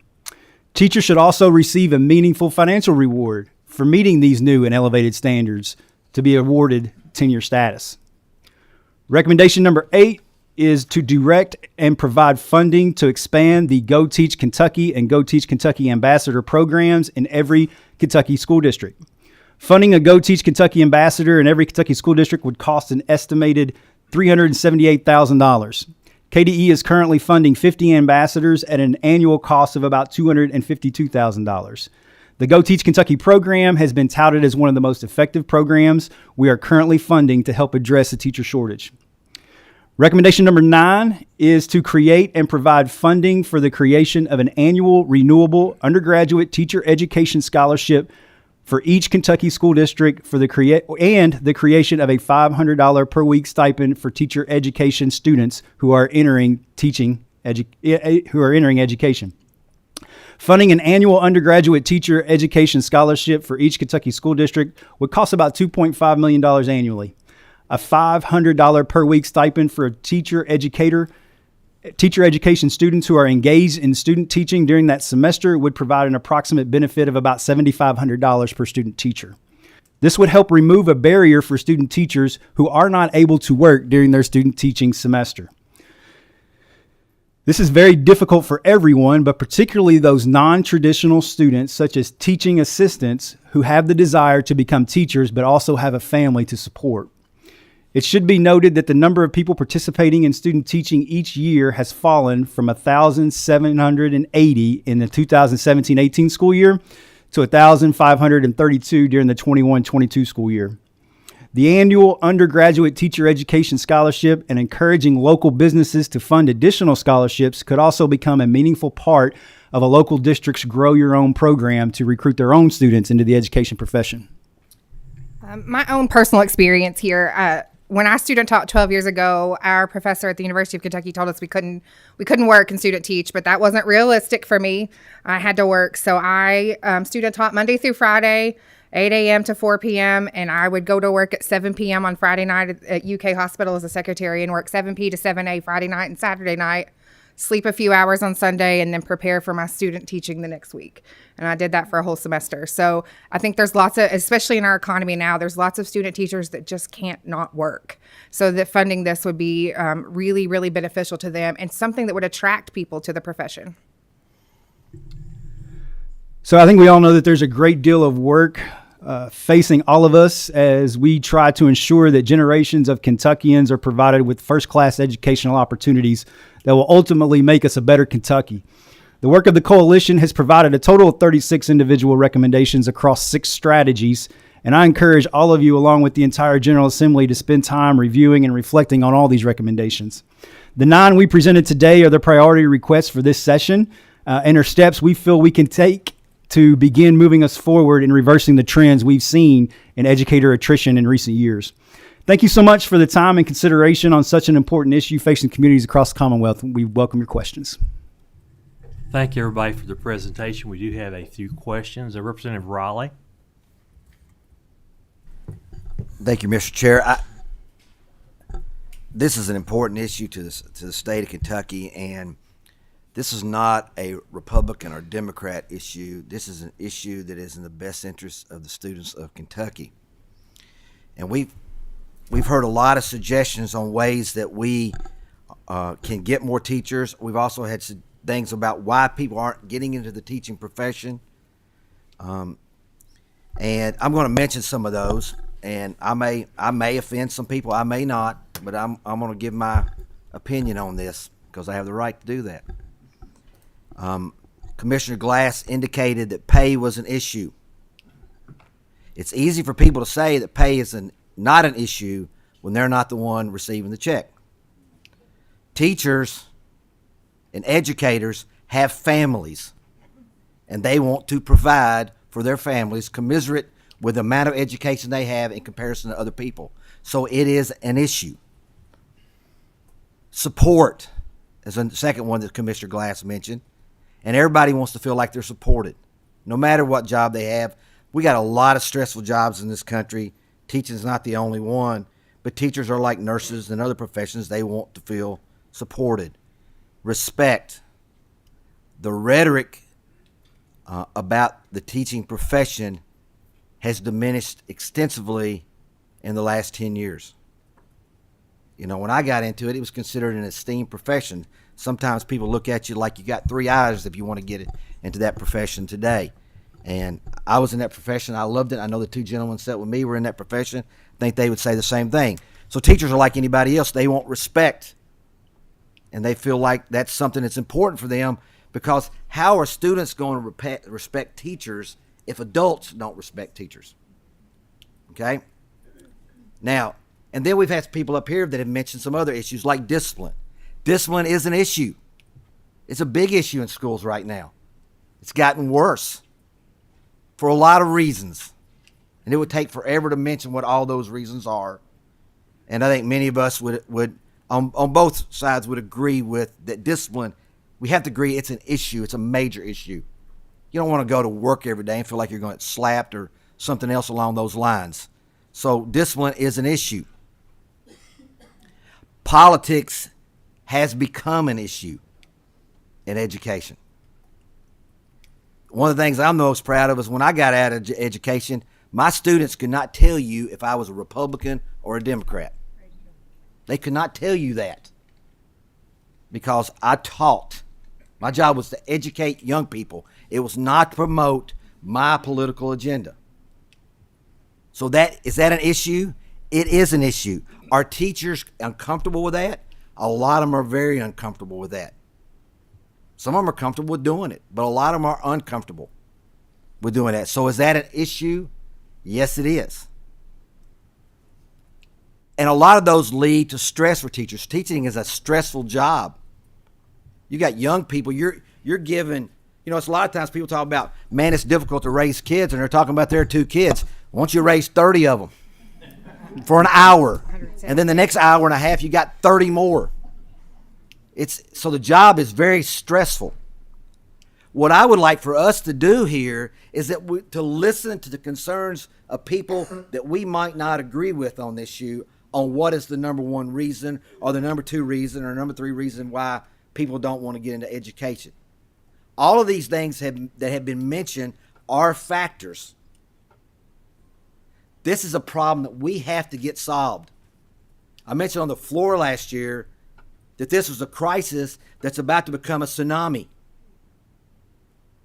So we've all got to listen to each other and have an open mind to understand that all of these things that have been mentioned are reasons why some people don't want to get in the teaching profession or they want to get out of the teaching profession. And I hope that we can get more people encouraged to get in the teaching profession and leave it like I left it, and Representative Lewis left it, Representative Jackson left it, and Representative Bojanowski has in it right now, is that it's a profession that we loved and we feel like we made a difference in people's lives. Thank you, Chairman. Next, Representative McCool. Thank you, Mr. Chairman. I just want to make a couple of comments first, and certainly I agree with Representative Riley that we all are very much concerned about education, and we want to make the best for our students because that is our future. Amanda, I will tell you, I did the student teaching as a full-time employee, as working full-time. That is hard, but I know what you went through, so thank you for your service.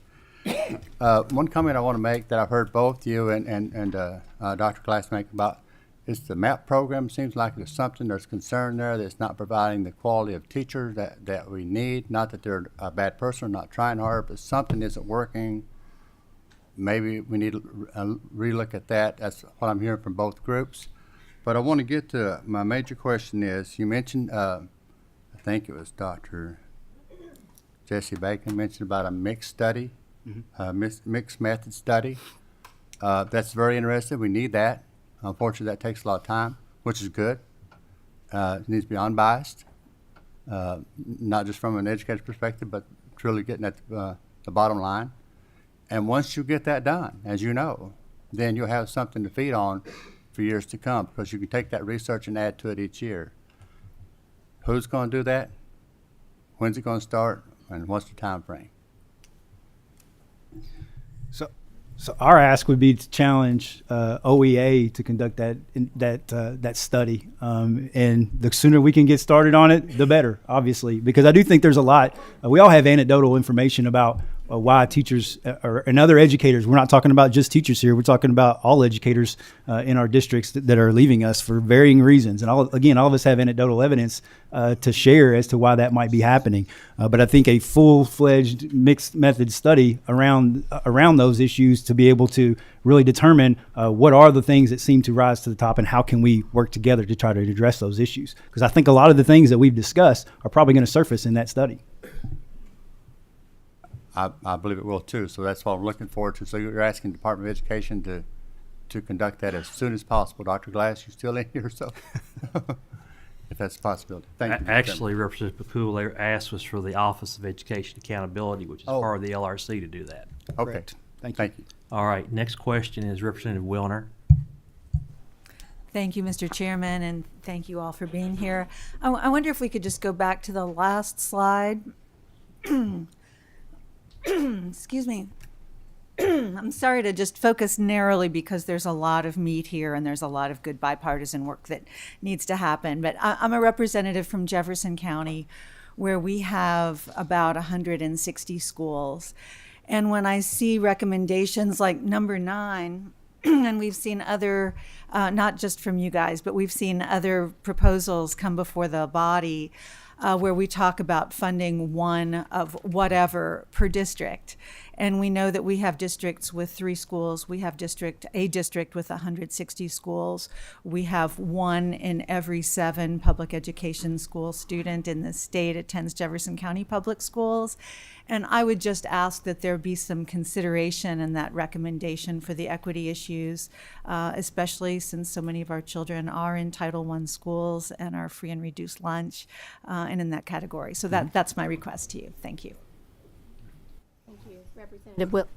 Representative Wilner, that's an excellent point. And yes, we'll go back to the detail and make sure it is there. Representative Wilner, and one thing I'll point out that I have found out a lot of people aren't even aware of, we already have an education scholarship program in Kentucky.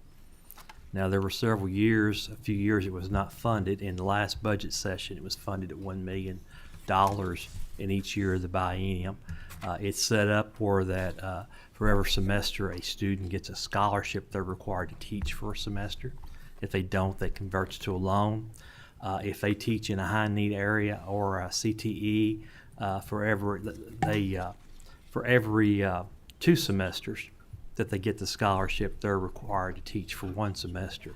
Now, my goal would be going forward is that we could increase that amount. Going forward, it is a needs-based scholarship. It is needs assessed. But I just wanted to point that out. There's a venue already there for everybody in the state, but we need more funding. Mm-hmm. Okay, next question is Representative Jackson. Thank you, Mr. Chairman, and thank you to this organization. Very impressed with the 9 recommendations that you've made, and I hope we can dig in a little bit deeper on each one of those, maybe find out a value and a cost, and see if we can get some of those some traction. But I just have one question about number 6 that you mentioned, a marketing campaign to help influence a positive perspective on future educators. I think that's a great idea, and I wanted to ask Mr. Schoenberger if his company, and thank you for being here, and I do know where the Galt House is, and I knew this question was coming. But I just wanted to know if you thought that was something that your company and other companies like yours across the state of Kentucky would be willing to help pay a bill. I can only speak on behalf of my organization, and I am part of the steering committee for this organization. So my answer to you would be yes, we would certainly be willing to help support and fund this program. And I think other companies would as well. That's awesome. Our young people, TV, social media, they're so in tune to that and influenced by that. And if we can put a positive spin on this, not only does it help them, but it also helps our current teachers and administrators and people in education today. It gives them a positive light to be shined on them as well. And I think it's a win-win situation both ways. I hope this is something that we can do.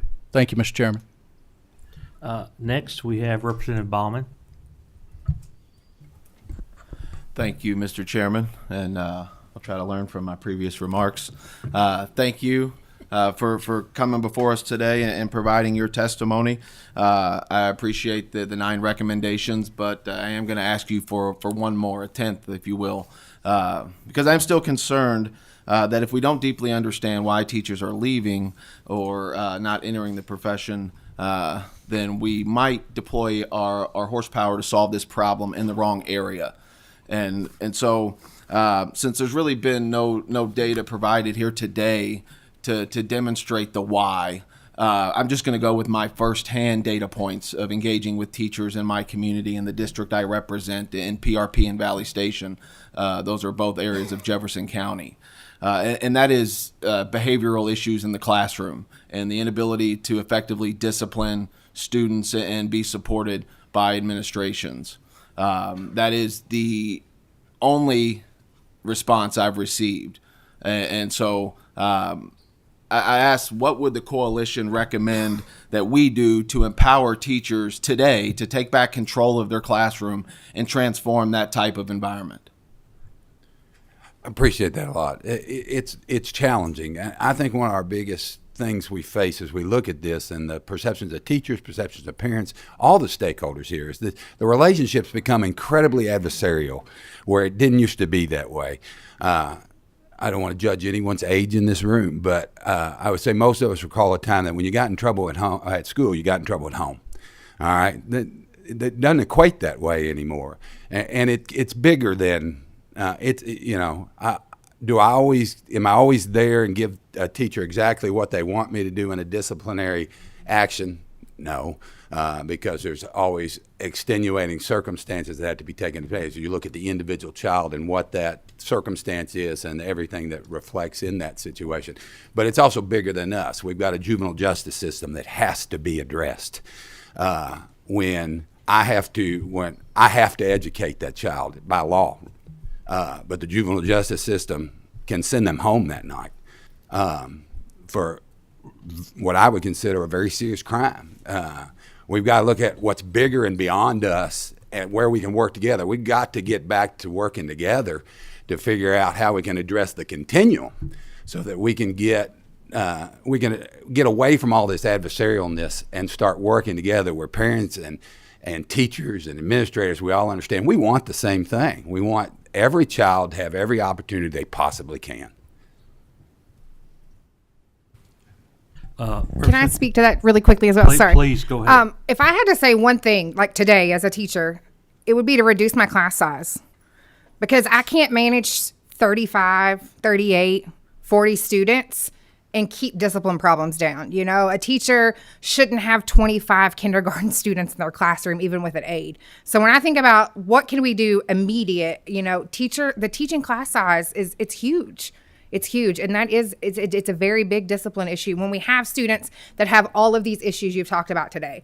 You know, we see mental health issues at their highest, and home life is different. So for me, if I have a class with 28 kids in it, I think that I have hit the classroom lottery, because I can do so much more with 28 kids than 32 or 35 or 40. And we have English teachers in my academy at my school that are teaching 42 kids. So I would say reduce class size.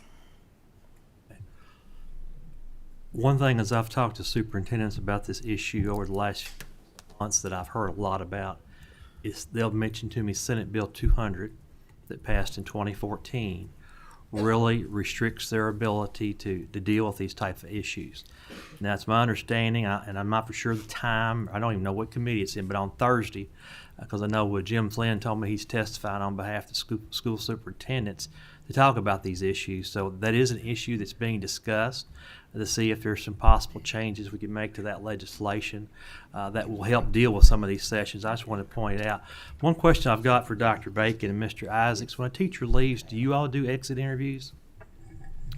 We do. We do that through our HR department. So it's an anonymous survey, and in some cases, it's a one-on-one interview. And so we are constantly looking at that data when we have those exit interviews. And I will tell you, every single issue that has been raised today are on those exit interviews. So it is a very complex issue as to why teachers and other staff members are leaving us. It is not all simply about pay. Pay is almost always mentioned, I will say that. But these other issues that were raised by Representative Bowman, Representative Weber, and others are also to play as well. And a lot of that has to do with some of the limitations we have on dealing with those types of issues that we're seeing right now in the classroom that are extreme. Hardin County definitely does do exit interviews. I also try, when I have a staff person leave me, try to talk to them individually, just a one-on-one. Hey, what can we do? I've got a second-year math teacher that is leaving me at the end of the trimester in February, and she's going into nonprofit. So she's not going for more pay. She's going because she feels like she's got an opportunity to reach kids in a different way there. I don't think it's necessarily because she's unhappy with us. I think it's more that she feels like she can have a greater impact on a child's life in what she's choosing to do. Do you believe it would be a benefit for school districts to report this data to KDE so we can assemble this on a statewide basis to get a clear picture of what's going on across the state, so we've got the actual data? I think it would be a definite benefit for KDE to have exit data from all districts on some of the reasons that are stated. Okay. All right. Thank you. Next question comes from, go ahead there. Chairman, one other thing, sitting on the committee, I look through this through a business lens. I think exit interviews are standard for us in our industry, but one of the things that was shocking to me was that we do what we call associate opinion surveys of our staff, and the idea is to survey our employees through all levels of the organization to find out what their needs are, their wants are. It's always anonymous. It's not inexpensive. But this is either done not at all or very, very infrequently. And we go through it. It's a twice-a-year program where we set a base year and then we do a mid-year, what we call just get the pulse. And what the objective is with that is to begin to address what those issues are so that you begin to narrow the amount of turnover that you have within your organization because you're knowing what the issues are to address. And I think that's one thing that we're not talking about today is what's the heartbeat of the people that are doing the job today. And I really do think you've got to set some benchmarks for that. I did not mean to interrupt, but I think this is very critical. Appreciate that input. We have two more questions. Our next question comes from Representative Emily Callaway. Thank you, Mr. Chair. Thank you for your time today. Thank you for the work that KASA is doing. Really appreciate the detailed feedback and recommendation. And I'm especially grateful to Dr. Bacon, who's here from one of my counties, Bullitt County. I also represent Jefferson County. And so we do see definite room for improvement. And like I said, grateful for the very specific details that you guys have presented today. Twice in recommendation number 2 and number 7, K-tip was mentioned as a beneficial option. So briefly, if you guys don't mind, somebody give kind of the pros and cons of that and why you think with certification, recruitment, induction, that was a beneficial program. Well, there were aspects of the program that were certainly beneficial, one of which would be the assignment of a mentor teacher within that building, and then the assignment of a university professor that would also come in and give another set of eyes to that new teacher to provide them the type of support that they need to grow and develop as a new teacher. I think there are aspects of that program that we could keep and utilize to move forward. The mentorship piece, the frequent touching base, if you will, with those early career teachers or first year teachers in classroom observations, feedback, coaching cycles, those types of things.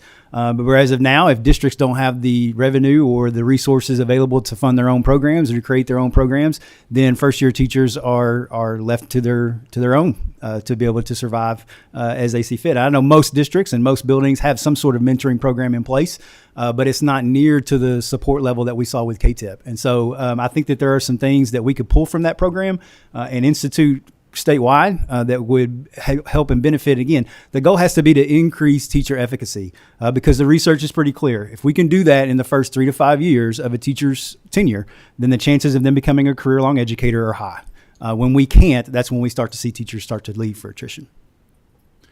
One of the key parts of that program with the resource teacher was a number of required in-class and out-of-class hours where those two people were spending quality time together, reflecting on exactly what was going on for that teacher, for that new teacher who said, these are the questions I have, these are the problems I'm facing, this is my world, help me get through it. The in-class time is, and we still try to push that as much as we can. We're sending it's not just the experienced teacher coming in the new teacher's classroom, it's the new teacher going into that experienced teacher. And even other teachers in the building will say, hey, I know Mr. Jones is your resource teacher, but I want you to go see Miss Smith and this teacher, and then I want the two of you to get back together and reflect on what you saw. I tell all my teachers, no matter how many years they've taught, you can learn something from every teacher in the building every day. Sometimes what you're learning is what not to do, but you can learn something every day. And I think, too, we got to look beyond just 1 year. And I know that's what K-tip focused on. But second and third year teachers need different levels of support than a very first brand new teacher does. And so if we're going to continue to nurture and develop those folks, we've got to do that beyond just the first year teaching.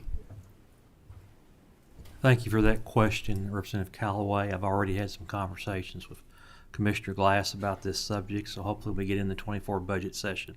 That's something we can take a look at and see if that's a possibility to bring back at some form, some level. Last question of the day comes from Representative Timoney. Thank you, Chairman. Thank you for this outstanding presentation today. A lot of really good ideas. I like the number format. I like the list. As a former teacher, former principal, former K-tip advisor, a former K-tip advisee, I see a lot of strength there because we talk about the shortage, we're talking about putting people, but we got to talk about quality. All right, so we talk about the number of open jobs.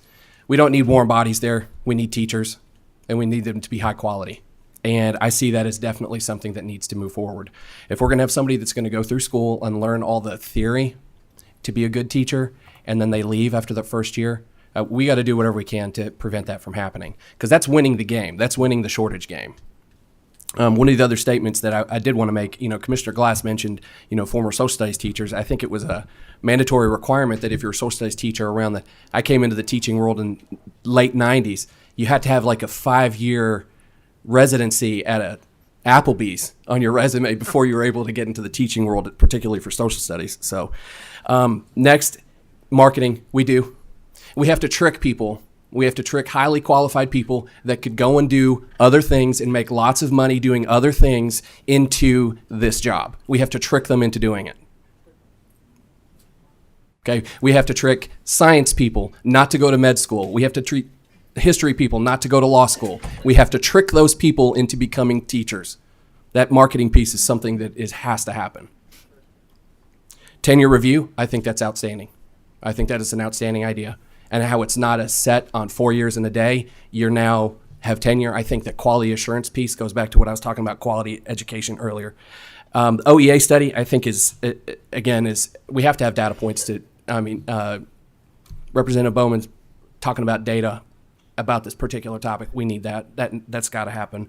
Senate Bill 200. Chairman, you mentioned Senate Bill 200 very briefly. Some of the responses I got when I was leaning hard with some discipline, where I have some students that were really struggling and we did their different levels of intervention. The response was that the court system, the judicial system, was scared to even navigate into that context for something that could be construed as a violation of Senate Bill 200. So that's a problem. So then we have collateral issue that we have to address. So maybe we need to take a look at that again. Maybe we need to kind of fine tune that. We talk about respect. I agree 1,000%. But I'll go ahead and tell you, I mentioned to one of my constituents, I'm on the education committee. The response was, "Oh, you're on the woke committee?" I don't feel like I'm on the woke committee. I'm in the education committee. That word has power. That word doesn't have a place in conversations, what we're talking about. We need to articulate what exactly we want and surgically address that issue.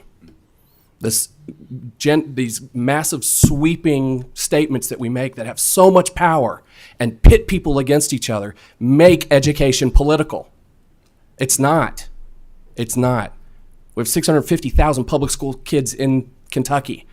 We have a responsibility to treat every single one of them the best that we can to help them get where they need to go. Do you know how many teachers are married to first responders? Lots. Teachers are married to teachers. Teachers marry first responders. Why? Because when teachers go home and they're talking to their police officer or their firefighter, listen to what happened at work today. They do a one-up thing. That's the respect that we should be giving towards teachers. Am I wrong? And last, how do we get people to do jobs that are really, really hard and are really, really important? Because if Kentucky's going to grow, if we're going to be a prosperous Commonwealth, and our economy is going to grow 3 to 5% every year, and we're going to reach our goals for our income tax reductions, and we're not having kids buy into the value of education, we're going to fail. We're not going to reach our goals. We're not going to be a prosperous Commonwealth.